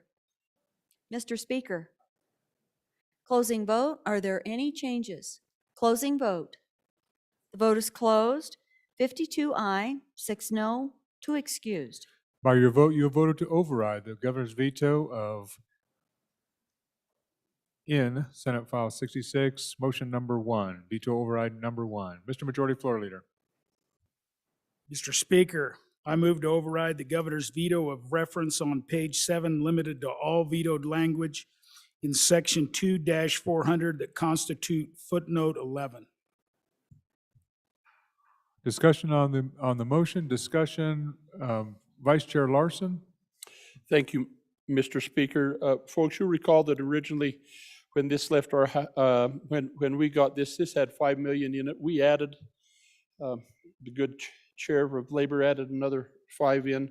We had in this originally thinking that with this money available, that the locals, as they do this pilot project, ought to participate some themselves and have a one-to-one match for these dollars that are out there. And the governor struck that, and we think that that's still an important component of this whole exercise, is to have local participation as well. And so we'd encourage you to vote aye and override that veto. Chairman Wilson. Thank you, Mr. Speaker. I'm going to urge a no vote on this. Folks, the purpose of this and the footnote just above is to stabilize rural EMS. And certainly the rural EMS services have a great deal of participation in this. They have their time, they have the paramedics, they have the ambulances. They're going all out. And I think to put this unasked for match requirement in, especially on the smallest rural ambulance services, really could hamper their ability to do what we're trying to do, which is to strengthen the programs. Further discussion on the motion. Further discussion on the motions. First time, I'm sorry, Representative Washut on the motion. My apologies. Thank you, Mr. Speaker. I guess my question is, how many of these smaller EMS services can afford this match? Do we know? I think that was the concern that the chief executive expressed, was that we may have a lot of these services that could really benefit from these grant dollars that can't afford the match. And I just, before I vote the override, I want to know how many of these small EMS services we're talking about that can't afford the match. First time. Any else first time? Representative Walters, first time. Thank you, Mr. Speaker. One of the reasons that the JAC felt it was important to have this one-to-one match is these are one-time dollars we're talking about. And so having that buy-in from these communities to us is also one way of proving sustainability going forward.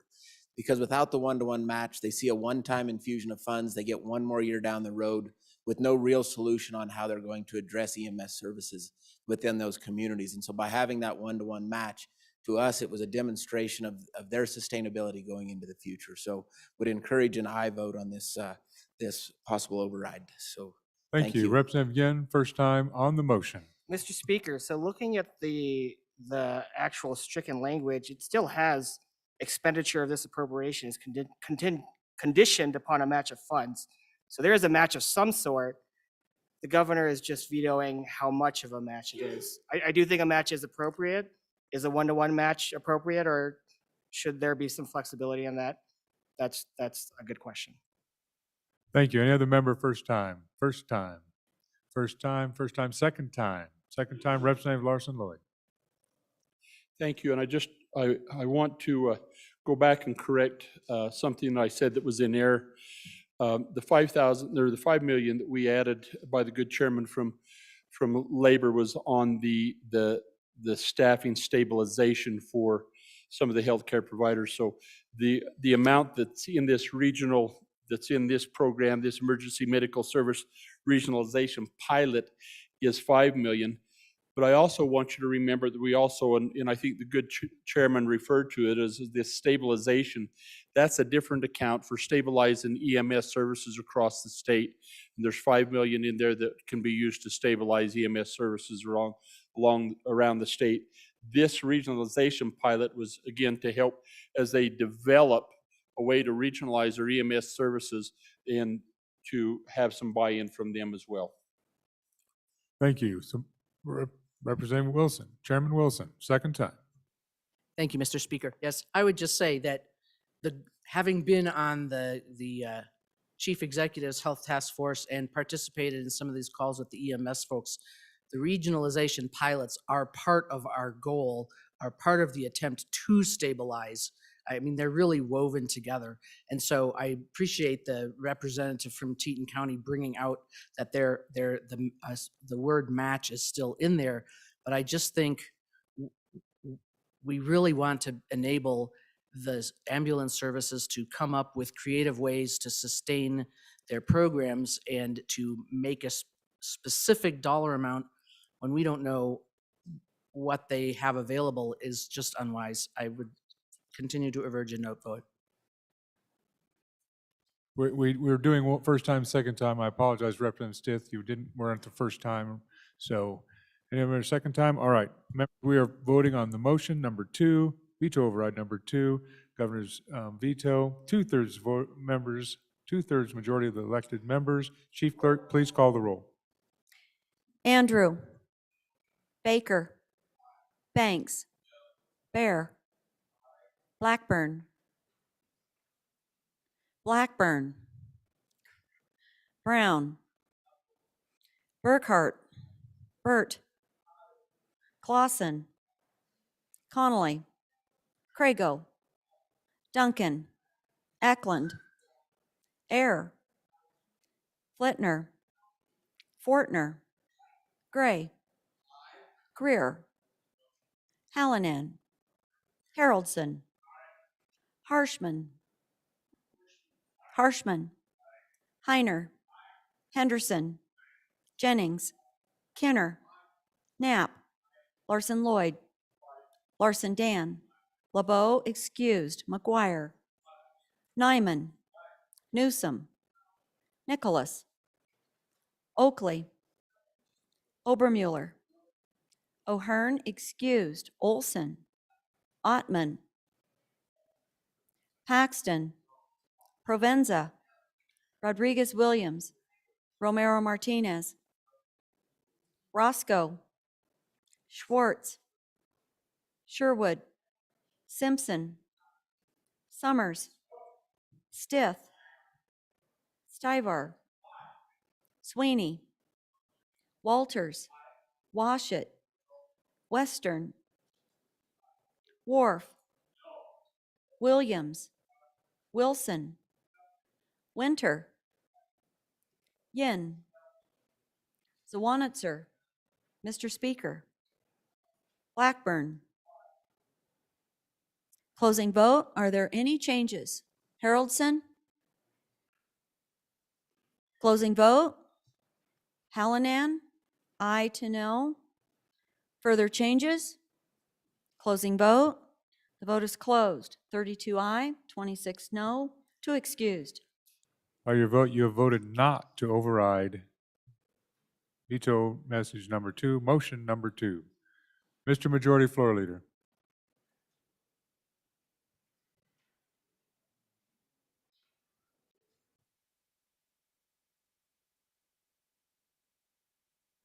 Mr. Majority Floor Leader. Mr. Speaker, I move to override the governor's veto of reference on page 18, 19, and 20, limited to all vetoed language that constitutes section 5. Discussion, Vice Chair Larson. Thank you, Mr. Speaker. And Mr. Speaker, as I explain this, I just want you to know how much I love you, man. You're a good guy. And I've appreciated my time here with you. And it is a point of order, and it's a point of order that needs to be made of how much you have meant to this establishment. And part of that is making sure that I address the chair and that we keep decorum in this body. I hope it's something that we can continue to move forward so eternally, my friend.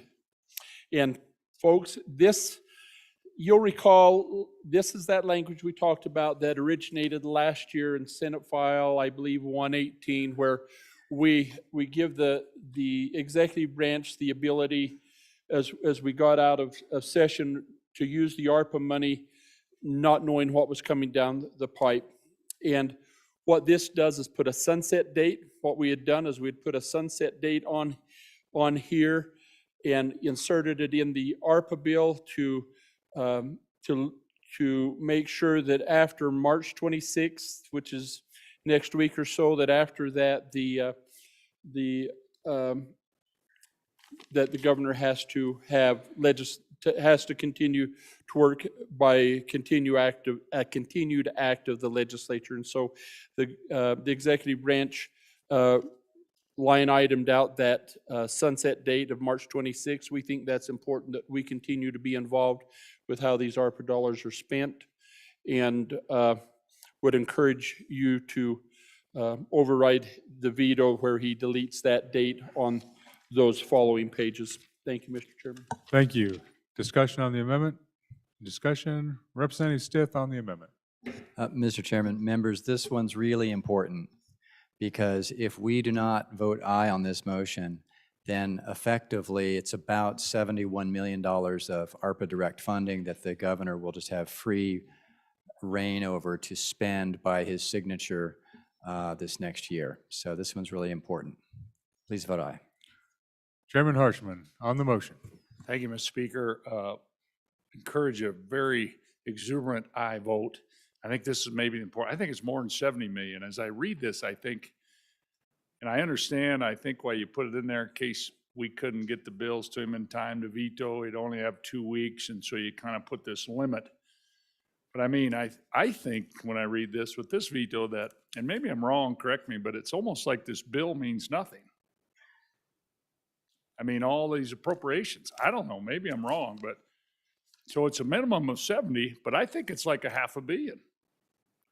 And boy, I'd like a little more clarification, but anyway, I just, boy, strong aye. Appropriations branch of government. Okay, thank you, Mr. Speaker. And Mr. Speaker, I'd echo the good Vice Chair of Appropriations. He's done a great job. True Wyoming dude, served in the Marine Corps, served. And then he became a doctor of the day down here a lot of times. And just appreciate your service. So I want to echo that. Thank you, Mr. Speaker.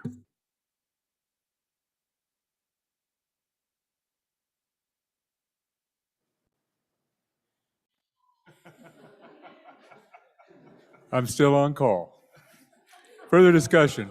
Further discussion on the motion. Further discussion on the motion.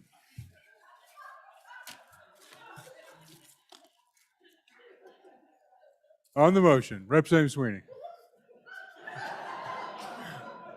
Representative Sweeney on the motion. Mr. Speaker, well, I'll dive right into this,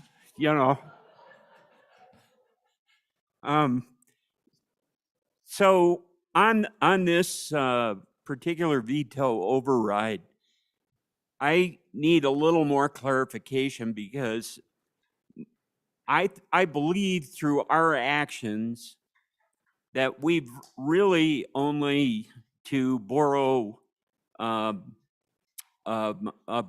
word tranche,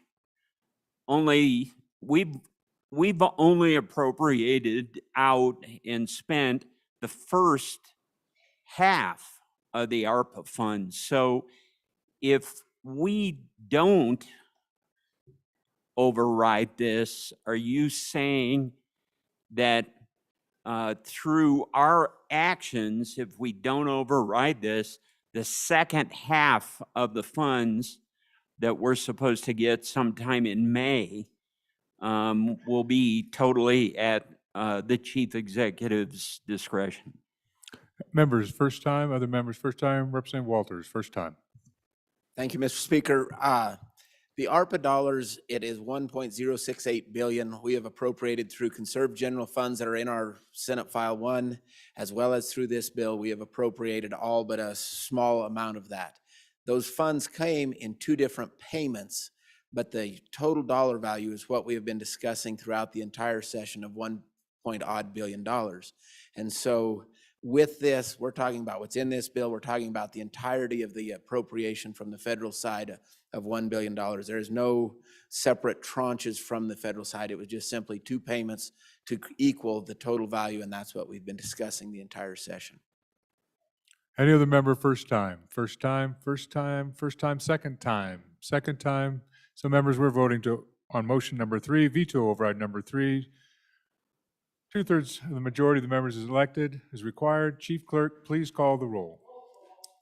Andrew, Baker, Baker, Banks, Bear, Blackburn, Brown, Burkhart, Burt, Clausen, Connolly, Crago, Duncan, Eklund, Air, Flitner, Fortner, Gray, Greer, Hallinan, Haroldson, Harshman, Heiner, Henderson, Jennings, Kenner, Knapp, Larson Lloyd, Larson Dan, LeBeau excused, McGuire, Nyman, Newsom, Nicholas, Oakley, Obermuller, O'Hearn excused, Olson, Ottman, Paxton, Provenza, Rodriguez Williams, Romero Martinez, Roscoe, Schwartz, Sherwood, Simpson, Summers, Stith, Stivar, Sweeney, Walters, Washut, Western, Wharf, Williams, Wilson, Winter, Yin, Zwanitzer. Mr. Speaker. Aye. Baker. Closing vote. Are there any changes? Closing vote. The vote is closed. 57 aye, 1 no, 2 excused. By your vote, you voted to override governor's veto in motion number 3. Further motions? Further motions? Seeing none. Privilege of the floor, Representative Kinner. Thank you, Mr. Speaker. Ladies and gentlemen, at the courtesy of 2 of our members, we had a lot of pizza come to us tonight, and I think we ought to thank Representative Newsom and Representative Duncan for providing the pizza for all of us tonight.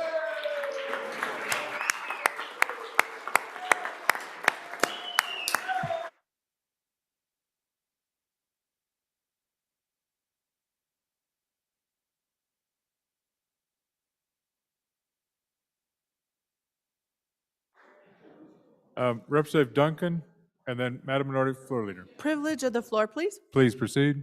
Thank you, Mr. Speaker.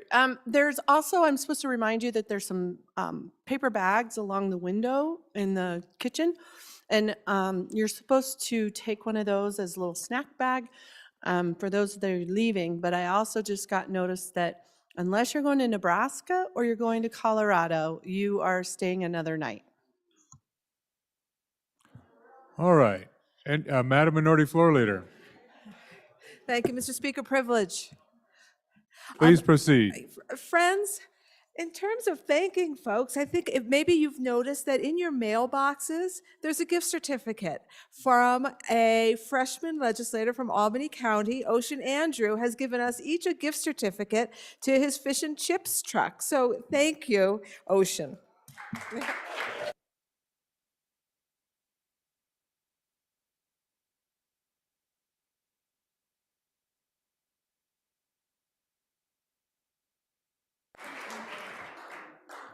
Probably get them all redeemed tonight if they were parked outside. So, members, we are waiting on I believe one maybe Senate action, and they are waiting on us on a different action. There is a discussion going on with a particular subset of legislators on House Bill 100, redistricting, and that's just taken place, so, or just started now. So we are going to stand at ease until 7 o'clock, 7 o'clock. And then the other thing that will be, and so stand at ease until 7 o'clock. The other thing that will be in the break room will be your coaster sets. So if you're interested in a coaster set, pick up one of those coaster sets, please. And I'd like all the, actually, committee chairmen to meet me in my office as soon as we stand at ease, all the committee chairmen, and to meet me in my office. And then finally, the good thing about these gloves is sometimes it gets deep, but it doesn't take very much to keep it off you. They're pretty thin. The better thing is, if you want a second opinion, you just put it on the other arm. Oh, we got some enrolled acts. Let's do some enrolled acts. Sorry, Chief Clerk. No, stay away. Mr. Chairman, Mr. Speaker. Privilege, Chairman Thank you. Harshman. Mr. Speaker, I appreciate the doctor of the day taking that wrap off before we meet in your office. Appreciate that. Meeting with all your chairmen. Thank you. All right, we're at that order of business of signing of enrolled acts. First one is House Enrolled Act 60. House Enrolled Act 60 being original House Bill 105. An act relating to taxation and revenue, reducing the severance tax rate for surface coal, conforming related tax distribution provisions, specifying applicability, and providing for an effective date, being enacted by the legislature of the state of Wyoming. I'm about to sign Enrolled Act 60, being original House Bill 105. Congratulations, Representative Hallinan.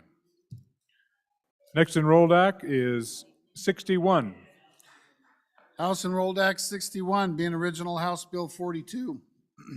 An act relating to local government funding, providing funding to cities and towns, providing funding to counties, providing local government funding formulas and distributions, providing legislative intent, providing appropriations, and providing for an effective date, being enacted by the legislature of the state of Wyoming. I'm about to sign Enrolled Act 61, being original House Bill 42. I have so signed.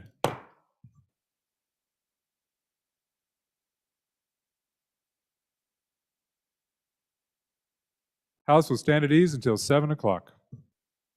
Chairman, in my office at your earliest convenience.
Representative Romero Martinez, why don't you go ahead and take your privilege of the floor at this moment, and then Mr. Majority Floor Leader will be right behind you with the motion.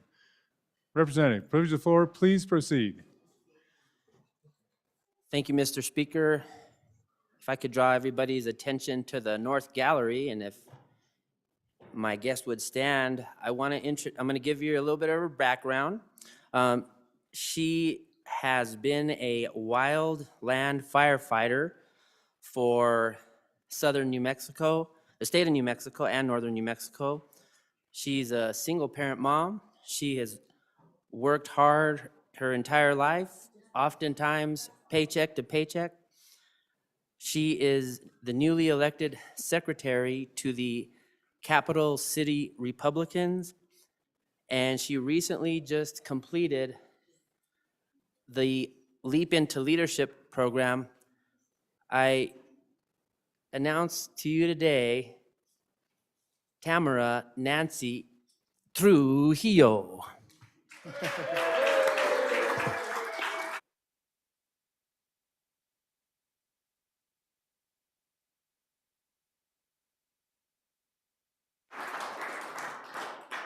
Welcome to the House.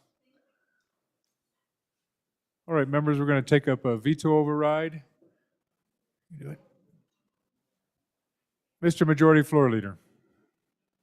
Mr. Speaker, pursuant to Article 4, Sections 8 and 9 of the Wyoming Constitution, I move that the House of Representatives override the governor's veto of veto of Senate Enrolled Act number 18 being original Senate file number 98. The motion to override the governor's veto. Oh, could we read the message too? Message number 8. Mr. Speaker, the Senate voted by a 2/3 vote of the membership to override the governor's veto to Senate File 98, Enrolled Act 18, by the vote indicated. Ayes 28, noes 1, excused 1. Sincerely, Ellen Thompson, Senate Chief Clerk. The motion to override the governor's veto on House Enrolled Act number 8, Senate Enrolled Act number 18, being original Senate File 98, is in order. We will consider this. Mr. Speaker, or no, Mr. Majority Floor Leader? Let's just, we're good. Discussion on the override motion. Chairman, Representative Walters. Thank you, Mr. Speaker. So this Senate, this file we're looking at from the, to propose an override on is really largely similar to what we just did in the previous action. Although this one has better sideboards in it, we have partnered with our chief executive to make sure we improve the language working on this. And because we had more time to vet this than we did the one in Senate in 66 earlier in the day, this is actually a better piece of work than what we were working on then. There is some duplication in the two of these, but this is really a better mechanism to carry out the needs and the desires. And it's really largely talking about the $50 million of ARPA Direct that is directed to the chief executive. Hopefully all of you have had a chance to read this. The amendments that are in here are amendments that this body put on those. We were proud of the work we had done, and so I would encourage an aye vote on this veto override motion. Representative Simpson on the override. Thank you, Mr. Speaker. Ladies and gentlemen, even though this looks like the one that we did a couple hours ago, it's a standalone bill, which is very important to us. I encourage your aye vote on this veto measure, and the reason is because it has some specific language in it that if the federal government changes their policies going forward, which they often do, it gives us more flexibility to manage that. So I encourage you an aye vote. Discussion on the override. Discussion on the override. Discussion, members, we are going to vote on a motion to override governor's veto of Senate Enrolled Act 18, being original Senate File 98. If you vote aye, you're voting to override. 2/3 majority vote of the members elected. Chief Clerk, please call the roll. Andrew. Baker. Banks. Bear. Blackburn. Brown. Burkhart. Burt. Clausen. Connolly. Crago, Duncan, Eklund, Air, Flitner, Fortner,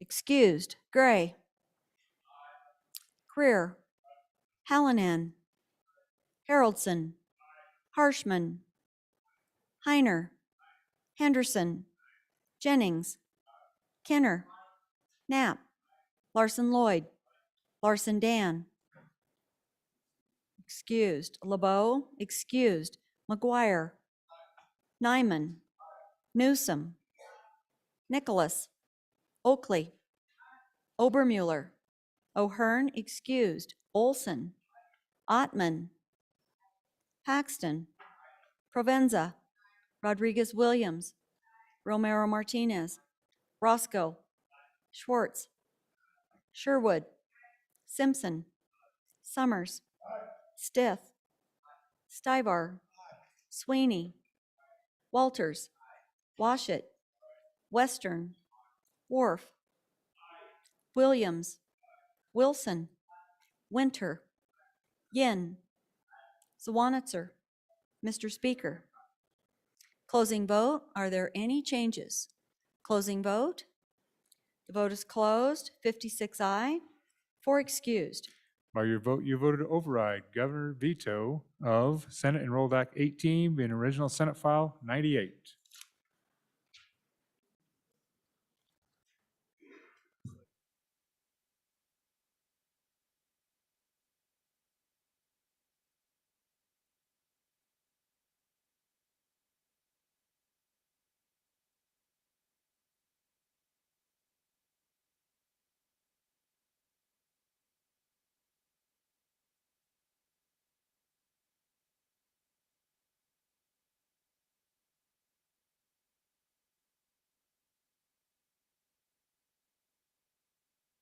All right, we're at that order of Chairman Zwanitzer, with that order of business of Joint Conference Committee reports, adoption of Joint Conference Committee reports. The first one for our consideration is Message 204, House Bill 100. Chairman Zwanitzer. Thank you, Mr. Speaker. I move message number 204 to House Bill 100 and have asked for your favorable aye vote. Members, this is the redistricting bill, House 100. And so, as you all know, our good friends down the hall did have 11 amendments they put on our lovely House bill. And so most of them, upon second reading in the Senate, they changed our 6231 plan back to a 60 House, 30 Senate plan. And so most of the amendments that followed that second reading amendment number 1 were no longer necessary. And so, as I think you all know, we did go back to a 62 House, 31 Senate plan that's presented here. Our friends down the hall in their deliberations did put findings. Not normally do we put findings in law, but because of the issues with this plan, with one county being out of deviation, we did find it best, or at least our colleagues found it best, to put in findings about why that deviation happened. And then through your Joint Conference Committee, we did review those findings and further amended them several times. The crux is there on page 2, Romanet 5. We do have one area of the state out of deviation, and so we've put some language in the bill why it's in the best interest of the state legislature of Wyoming and our constituencies to have that area out of deviation there on page 2. Then we did make a change on the bottom of line 2. As you know, we're making a 62 plan with 31 senators, which adds 2 seats of this body, but more importantly, well, or less importantly, 1 Senate seat down the hall. Because this is an odd number election year, so every senator who has an odd number district runs for re-election in 2002, we did have a situation before amendments happened where we were going to have one of our senators forced into a decision on whether to run or not or finish out that term. Based on the amendments we presented, we were able to restructure the plan so that no incumbent senator was forced to run in the middle of their term. We think that's a very good precedent moving forward. It's just one of those things in 2022 and odd-numbered years. And so we were able to clean that up and change that new Senate District 31 to an interior Laramie County Senate district in line with one of our new House districts we're creating, the other new House district being primarily in Natrona and some of Converse County. So that takes you all the way through the top of page 3. And then for as simplistic as it is, on page 3, we basically say insert attachment B, which is the new map that I know you've all viewed recently. And so the changes we made to that map include several kind of more significant changes to Laramie County, Natrona County, Sheridan and Johnson counties, and then 4 or 5 small cleanups you're all familiar with around the state at the behest of our county clerks to help with election administration. So that is the conference committee report at 9:30, the last day of session. Maybe a quick shout out, if I could, Mr. Speaker, to the Corporations Committee, who spent 7 months on this, and we're hopefully finally to the finish line. But I'd be happy to answer any questions. Discussion on the conference committee report. Discussion, Representative Western. Thank you, Mr. Speaker. I rise in support of this. I'm not going to rehash what we discussed in caucus, but we were able to come to a middle ground that's not ideal. It's not pretty, but I think it ultimately meets the needs and concerns that we have in our part of the world, both for the members here in this body and down the hall. So please vote aye. Further discussion. Further discussion. Representative Gray. Thank you, Mr. Speaker. I wanted to talk a little bit about the amendment to House District 57. I'm going to be voting no on the conference committee report. And here we are, 2.5 hours before the end of our allotted days. And it is kind of one of those situations where, yeah, there's not a lot of time left. But we had an agreement with the Natrona reps on 6231, and not once through this entire process did we see this map that we came out of at the last minute in the conference committee. Not once. And, you know, the clerk has written about some of the issues that are created by this map. It creates 3 new splits, resulting in 2 precincts having 3 ballot styles in the general election. And it basically isolates 5 voters that are going to be easily identifiable and in House District 57, and then 2 voters that are going to be easily identifiable in House District 35, Ward 1. So it's isolating 2 voters in that House District 35, Ward 1. You know, I think there's a couple things here. One is that this really isn't between the 2 positions. I mean, this map was never contemplated, but you know, as this went through the Senate and the House, and ended up coming out of the conference committee. The other thing I would say about this map is that it really goes against the redistricting principles. The Manor Heights community of interest is more with the rest of House District 57 rather than Centennial Hills, which is really the meat of House District 35. And this argument that House District 57 is becoming more compact in this configuration. I mean, it says that in the redistricting principles that we will make them compact, but not necessarily more compact than, you know, the other alternative.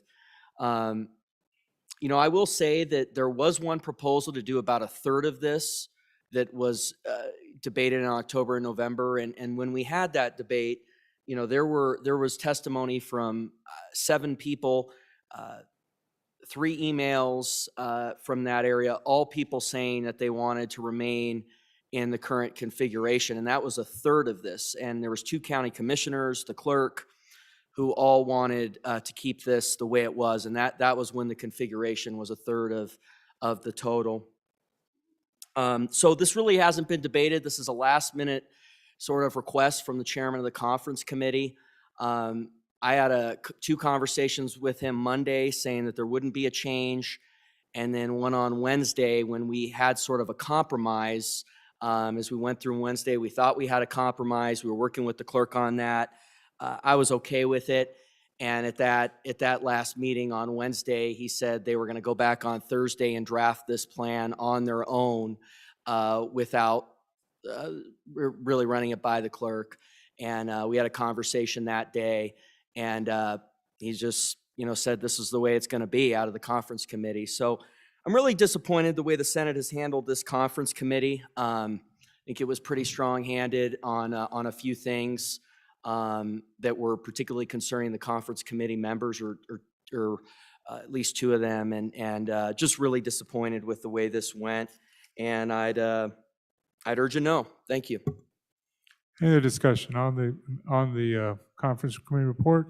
Representative Brown. Thank you, Mr. Speaker. I'd like to agree with the representative from the center part of the state that this is a different map coming out at kind of the 11th hour. I guess technically we're like, I don't know, we're like the maybe 10th hour or something like that. But I am too frustrated with the fact that we're coming out with this map near the end of this. And be honest with you guys, this may be the last thing that I say on these microphones.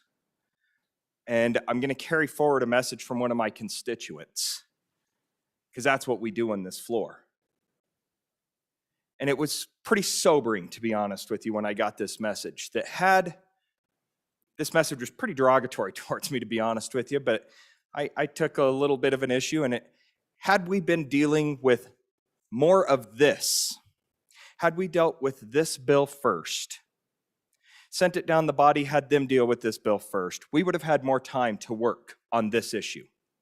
We would have had more time instead of the last day and the 2 hours that we've got left, 2.5 hours. But instead, we were busy debating guns. We were busy debating abortion. We were busy debating non-issues in this state instead of our constitutional obligations. All right, Representative, let's actually stick to the conference committee report. I understand that there's frustrations, but let's really do stick to the question before the body, the motion. Thank you, Mr. Speaker. Again, as this may be the last words I'll speak to this floor, I'm disappointed at the way that this committee worked itself out. I'm disappointed that this is the map that we got given to us at the 11th hour. I am happy that we came to a compromise, because what I heard through a compromise is that everybody walked away from the table pretty upset, which means nobody got everything they wanted. I'm going to vote aye on this, but I'm going to plug my nose doing it because this really stinks. Thank you. Thank you. Any other members on the motion to adopt? Anybody else on the motion? First time? Anyone else first time? Mr. Majority Floor Leader, first time on the motion to adopt. Mr. Speaker, thank you. And, I just want to say that, the House and the Senate were 3 legislators apart when we started this conference committee. And so, yes, it was a wrangle and there were some discussions, but I just want to thank all of those people that worked hard to get to a place where we could at least have a good vote on this and have a plan moving forward. So while there's frustrations, I appreciate the hard work of those guys, those people that went and actually created a plan that, maybe it's not perfect. None of it is, right? I mean, it's not been perfect from the get-go, but it's the best we could get. And I just appreciate the work on both sides of the bodies. Other member, first time, seeing none, second time. First time, Representative Roscoe. If we want to speak to this, ladies and gentlemen, to the concurrence, let's get to the mic. Representative Roscoe. Thank you, Mr. Speaker. Just the first for a second. Representative Romero Martinez. Thank you, Mr. Speaker. I'm just going to speak for the first time.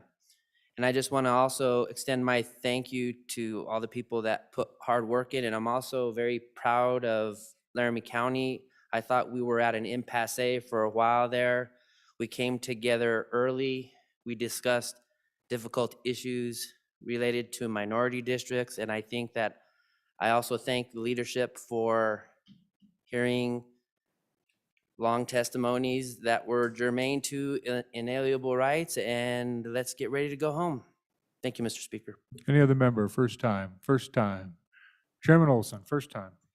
Thank you, Mr. Speaker. I also want to lend my support behind the map, but also my sincere thanks to the good chairman of corporations, to the committee that met for dozens and dozens of meetings to get us to this point. And as your majority whip, I I really didn't have to deal, there was a lot of emotion going on in this Capitol, but here in this chamber, I think we handled ourselves really well. The worst things I had to deal with were shoes that we're wearing and not wearing, and parking spots and things like that. And I want to thank the body for that, because if those are the worst issues that as your majority whip that I have to deal with, I think we all handled ourselves really well, given the intensity of some of the issues and this one in particular. And here we are at the 9.5 hour, and we've brought it all to a close. So just really appreciate the good work of the delegation that sat down in the room and figured it all out in this chamber, and again, our committee and leadership as well, especially you, Mr. Speaker. Thank you, and thank you. Any other member, first time, second time, Representative Gray. Yeah, thank you, Mr. Speaker. A couple of things I wanted to say on this. You know, the 3,600 voters, and I said it was 1,500 actually in each district, but I looked at it, it's actually 1,800 in each district. You know, they're the big losers in this conference committee report, because they're going to be unnecessarily churning, and there's going to be a lot of misunderstandings caused by that. You know, and they're the big losers in this, but it could be any of your districts down the line with the precedent that this conference committee set, and on this. And the other thing I would say too is, you know, the chairman over there did say some things impugning my character, and I just want to say those are totally false, what he said, and it was really disappointing what happened in that conference committee. Thank you. Any other member?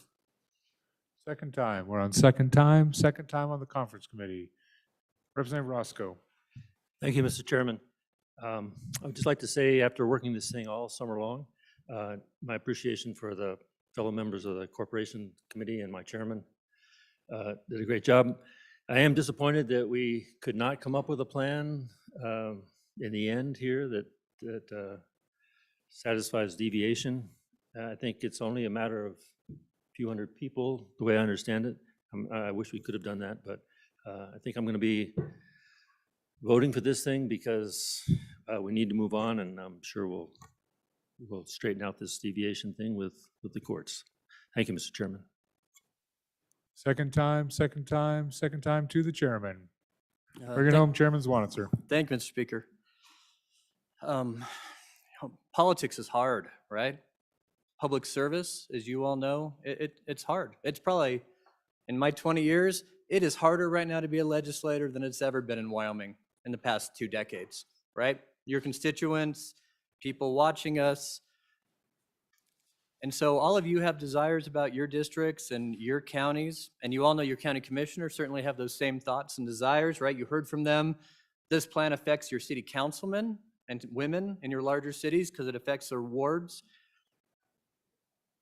And so trying to take all those balancing desires for 7 months and get to the finish line, which is what I was tasked to do as a chairman, was to get a plan that we thought made sense to bring to the body.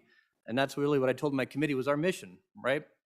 We knew that when it got to this floor this year, it was probably not going to sail through, and we'd have lots of amendments, and we'd be kind of where we'd be right now. And so I'd appreciate your aye vote on this plan, because public service is so hard, and what we're doing in here, it's even more hard to campaign, as you all know. I mean, I've had 7 of my 9 elections challenged and door to door, and we have legislators in this thing, especially down the hall, 75% of their district is different. I mean, talk about, you know, starting over and having to go work the beat for this next year, meet new people in new areas. It's taken a lot of work, and a lot of people have given up a lot of things. And some of us have given up 70, 80% of our districts. And it's just been telling, I think, to me, in this whole process, the people who quickly came and said, hey, do what's right for my constituency, I trust you, here's the one thing I want that I think works for my people. And others, hard to believe, but every week, or oh, I need that precinct. I need this precinct over here. No, these are my people, these aren't my people. And taking all that into account and trying to come up with a plan that pleases a majority of both bodies as well as most of your constituencies is not tough. And am I happy where it ended up? Well, not really, but I think we got to a place where it's going to work for the next 10 years, and I would appreciate your support on it. Thank you very much. So members, we are voting to adopt Joint Conference Committee Number 1 report on House Bill 100. A majority of the elected members required to adopt the report. Chief Clerk, please call the roll. Andrew. Baker. Banks. Bear. Blackburn. Brown. Burkhart. Burt. Clausen. Connolly. Crago. Duncan. Eklund. Air. Flitner. Fortner excused. Gray. Greer. Hallinan. Haroldson. Haroldson. Repeat, please. Harshman. Heiner. Henderson. Jennings. Kenner. Knapp. Larson Lloyd. Larson Dan, excused. LeBeau, excused. McGuire. Nyman. Newsom. Nicholas. Oakley. Obermuller. O'Hearn, excused. Olson. Ottman. Paxton. Provenza. Rodriguez Williams. Romero Martinez. Roscoe. Schwartz. Sherwood. Simpson. Summers. Stith. Stivar. Sweeney. Walters. Washit. Western. Worf. Williams. Wilson. Winter. Yin. Zawanitzer. Mr. Speaker. Closing vote. Are there any changes? McGuire, aye to no. Further changes? Closing vote. The vote is closed. 44 aye, 12 no, 4 excused. By your vote, you have adopted Joint Conference Committee Report Number 1 to House Bill 100.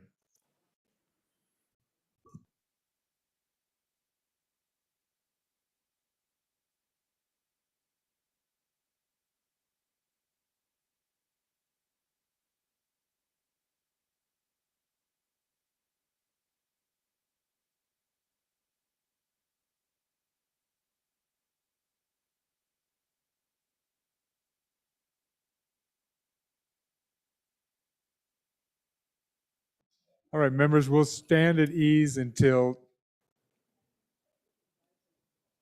10:15. 10:15, and what's going to occur is the action we just take will be transmitted to the Senate. They'll have to take that same action, enroll the bill, send it back in our LSO office, send it back to us. We'll sign the bill if it passes down there, if they adopt, and then we should be at our closing remarks. The chief executive, the governor, will be coming up, making closing remarks, and we'll receive him respectfully. So we're at ease until 10:15.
House Enrolled Act 62, being original House Bill 100, an act relating to state legislative districts, providing definitions, providing legislative findings, providing a plan for state legislative districts based upon the 2020 census, providing for election of the Senate, and providing for an effective date, being enacted by the legislature of the state of Wyoming.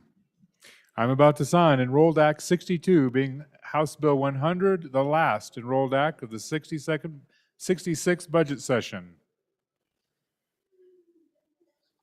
I have so signed.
I think there's some excitement in the room.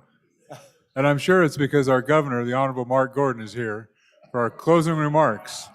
Or maybe it's because we've still got an hour and a half of left work we could do. Yeah. All right. So we are pleased, ladies and gentlemen, to have the Honorable Mark Gordon, Governor of the state of Wyoming, here to close out the 66th Wyoming Legislature's budget session. Governor Gordon, we welcome you.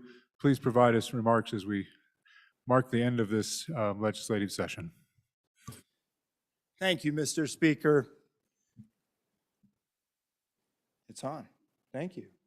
Thank you, Mr. Speaker and members of the House. It is an honor to be here, and I thank you for your service. I remember not long ago, only about last century, that Speaker Barlow and I shared the same house. And at the evening, we would talk about the future of Wyoming and the opportunities that we saw. And it is a delight, Mr. Speaker, to be here this evening. I don't know if either of us at that time thought we would be in the positions we are. But as I look out on this House and as I think about just a few weeks ago opening this session, the 66th legislature, I think about how much we have come through. When I started my time as governor, I started in the Jonah building. And at that time, this chamber was being remodeled. Since that time, we have seen a pandemic. In fact, 2 years ago on this very evening, this is when I got my call from the ski resort in Jackson, and they indicated that every other ski resort in the country was closed, and everyone was going to descend on Jackson Hole.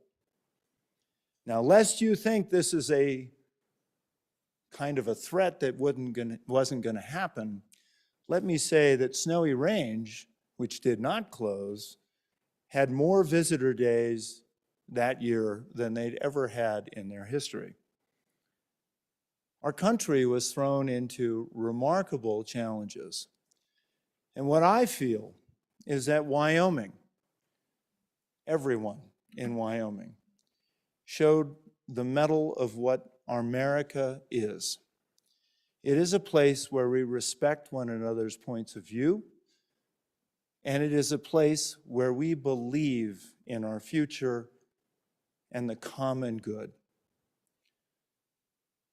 During these last couple of years, we have seen remarkable things that have happened in our country. And yet, Wyoming has stayed on a steady path. And I want to thank you for your leadership and your service during this time. No one could have expected we would have had Zoom meetings and we still could have conducted our affairs as we did. No one could have expected that Wyoming alone was the single state that was able to have more in-person days of education with a greater percentage of students than any other state in the nation. And I am proud to stand with you and remember that. Now, in Wyoming, I think it's always a mark of our integrity that we respect a handshake deal. So with a little bit of levity inclined here, I want to say that I could take personal umbrage at the amazing overrides that you just provided. But I will choose instead to remember this as a rare moment of unity in a legislature which has seen some tough times. But you have done a remarkable job. I want to think tonight about this piece of concrete, which comes from the Berlin Wall. I have it in my office, and I remember it often.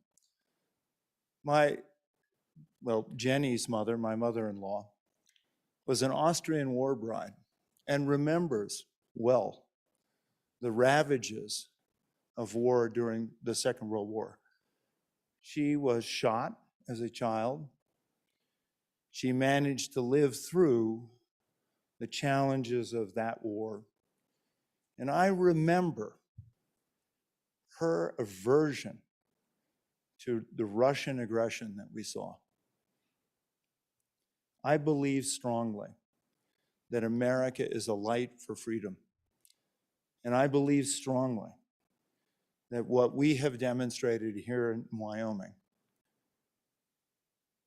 is represented in this chunk of a wall that was torn down when Ronald Reagan said, "Tear down this wall." I am honored to serve with you all. And as I think about that, I also think about the last circular, which our first president wrote shortly before his passing. He was talking about what he believed the future of the United States would be. And he had 4 principles here. It's a longer circular than that, and I know we're late in the evening. But there were 4 principles that he felt were essential to America moving forward. One was an indissoluble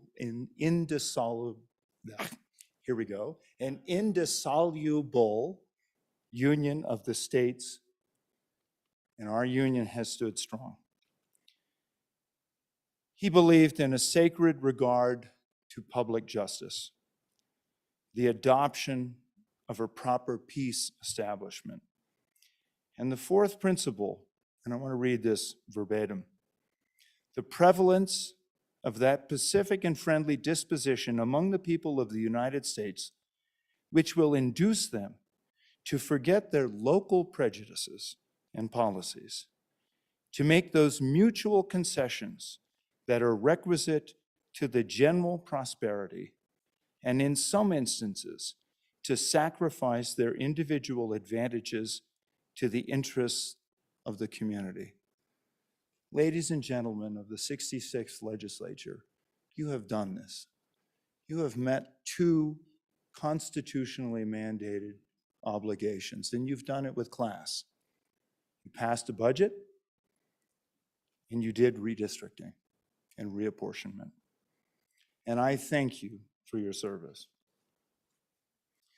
Mr. President, with your leave, I would like to present a coin to Wendy, because I understand, Wendy, this is maybe your last session. This coin was designed by Sergeant Whitley of our National Guard, who served in Kuwait and elsewhere in the Middle East, Jordan, and so on. And it represents the 10 principles that we call our Code of the West. Live each day with courage, take pride in your work, know where to draw the line. When you make a promise, keep it, and so on. I would say tonight that there is an 11th principle. Mr. Speaker, I think you have conveyed that. And that 11th principle is to leave this place just a little better for your being here. So, Wendy, I would like to present this coin to you.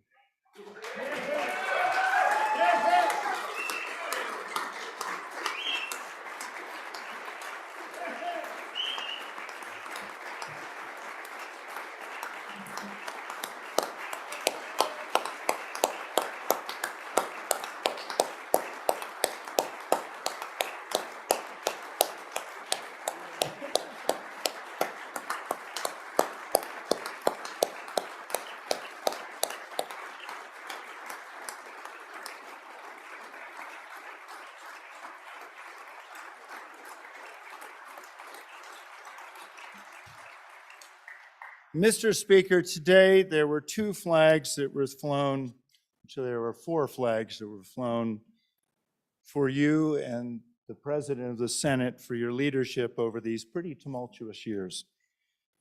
And I have here a certificate to recognize Speaker Eric Barlow for his dedication and service to the state of Wyoming and her citizens. I will sign this today. I'd hoped to retrieve those flags, and I think people will understand that the roof was a little bit slick and I didn't want to put anybody at risk. And I know you know this roof well, having shoveled snow out from the ceiling here not long ago. But those flags will be presented to you, Mr. Speaker, in recognition of your immense and impressive leadership during these times. Thank you.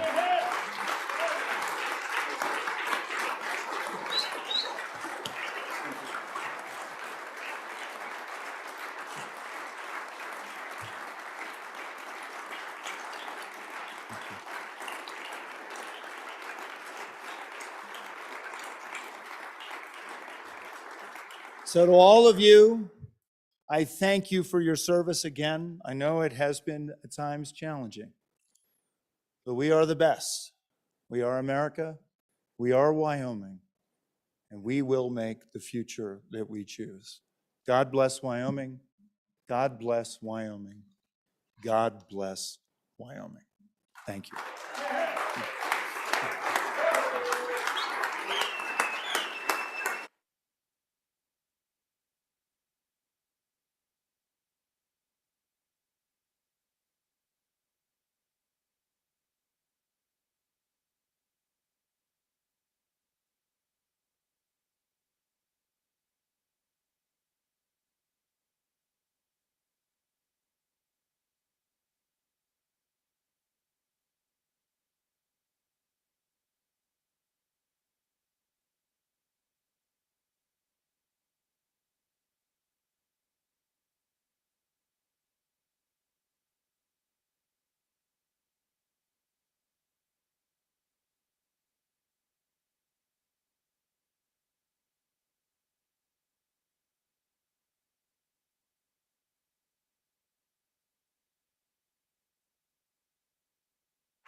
Thank you, Governor Gordon. Thank you, Governor Gordon. We appreciate your service. We appreciate your comments tonight. Godspeed. Godspeed. We're leaving town with as much speed as we can.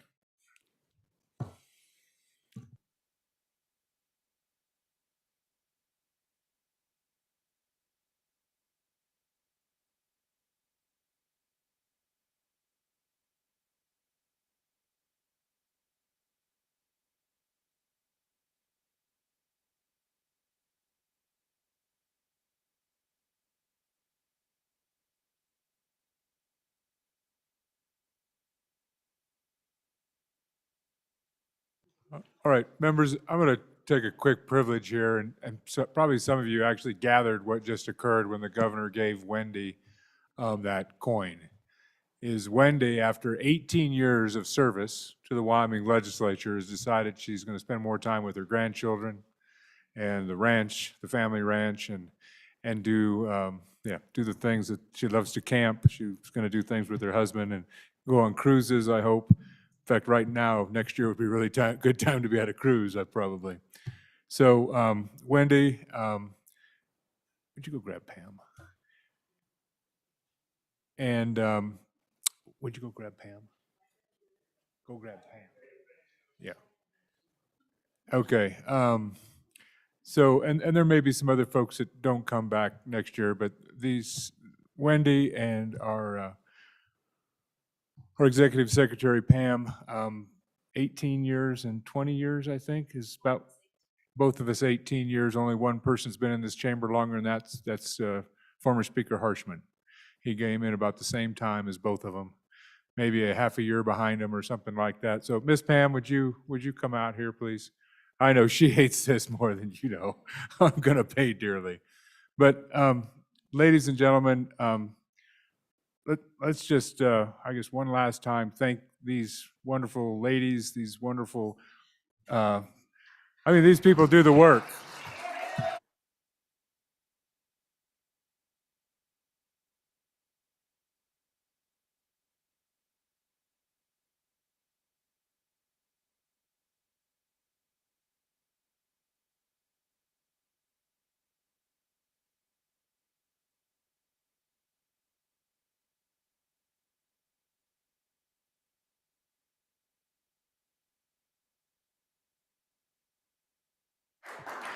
All right, I think that was painful enough for her. Thank you, Pam. Thank you, Wendy. Mr. Majority Floor Leader. Mr. Speaker, I move that bills currently pending before this body in the 66th Wyoming State Legislature 2022 budget session be indefinitely postponed. Minority Floor Leader. Mr. Speaker, I second the motion of the Majority Floor Leader. You've heard the motion. All those in favor say aye. Aye. Opposed, no. By your vote, the motion has passed the House. Majority Floor Leader. Mr. Speaker, I move that the Senate be informed that the House of Representatives of the 66th Wyoming State Legislature 2022 budget session has completed its business and is ready to adjourn. You've heard the motion. All those in favor say aye. Aye. Opposed, no. Motion carries. I'm directing that Chief Clerk Wendy Harding inform the Senate the House of Representatives 2022 budget session of the 66th Wyoming Legislature is ready to adjourn. Mr. Majority Floor Leader. Mr. Speaker, I move that a committee of two be appointed to inform the governor that the House has completed its business and is ready to adjourn and to escort. Whoa. Which one are we on here?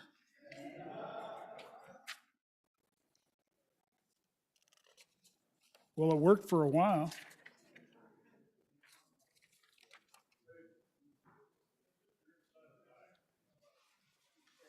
I know, but I'm looking for the sign and dial. No, just keep going. We need to do all that. You got to keep going. You got to keep doing that. Follow the script, Majority Floor Leader. All right. Follow the script. Mr. Speaker, I move that a committee of two be appointed to inform the governor that the House has completed its business, is ready to adjourn, and to escort His Excellency the governor to the House chamber. We've done that. Move Okay. on. I needed to say that. Thank you very much, Majority Floor Leader. Okay, Mr. Speaker, I move the follow. No, that's not right. We're at that order of business. We're at that order of business of reading and correction and approval of the journal. Representative Haroldson. Thank you, Mr. Speaker. Your journal committee reports that the journal of March 11th, 2022 has been read and recommends that it be approved. And our journal committee, we thank them, Representative Haroldson, Representative Provenza. There being no objection, the report is adopted. Mr. Majority Floor Leader. Mr. Speaker, I'm caught up again. Mr. Speaker, I move the following. One, that the House of Representatives 66 Wyoming State Legislature budget session adjourn until a date and time which are determined jointly by the Speaker of the House of Representatives and by the President of the Senate for the purpose of calling the House and Senate back into session. 2, that if no such time is established before December 31st, 2022, that the House of Representatives, 66 Wyoming State Legislature budget session is adjourned, sign and die, effective at 12 o'clock noon on that date, and the Legislative General Session 67th Wyoming State Legislature shall convene on the 10th day of January 2023 at the hour of 12 o'clock noon. 3, that the House of Representatives specifically concurs in any identical motion adopted by the Senate. 4, that if the Senate fails to concur in the action of the House of Representatives under paragraphs 1 through 3 of this motion by adopting an identical motion applicable to the Senate, the House of Representatives 66 Wyoming State Legislature budget session is adjourned, sign and die. You've heard the motion. All those in favor, say aye. By your vote. Opposed, no. By your vote, the motion has passed the House. Representative Flitner.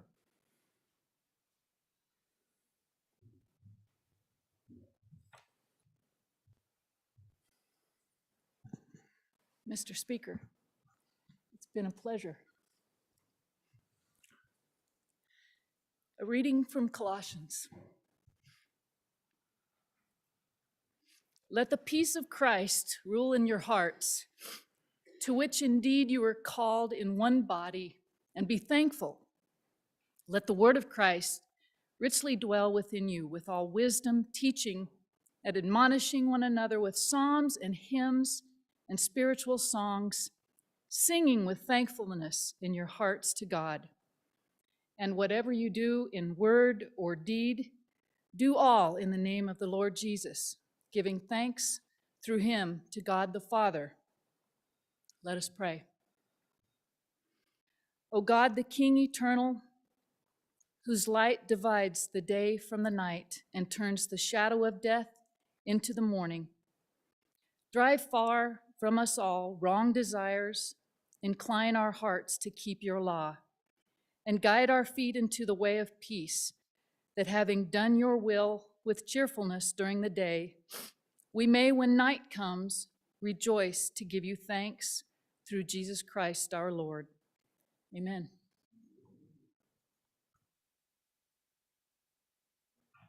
As we have this last moment as the 66th legislature, I don't know if you know, in the speaker's office, which there'll be another speaker, and there was one before, the sign I had there was, "Be still and know that I am God." So if you just join me for just a moment, being still in this very special place that we have served together in.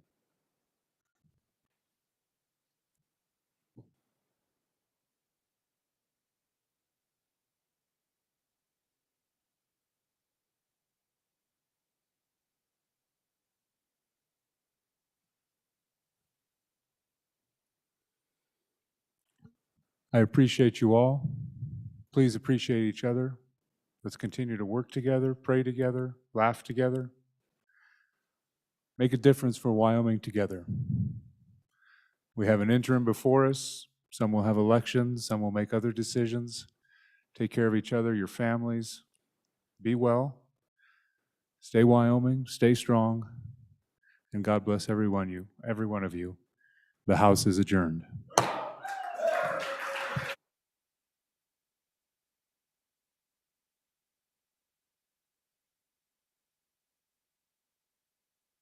Oh, we still got time. We still got time on the clock.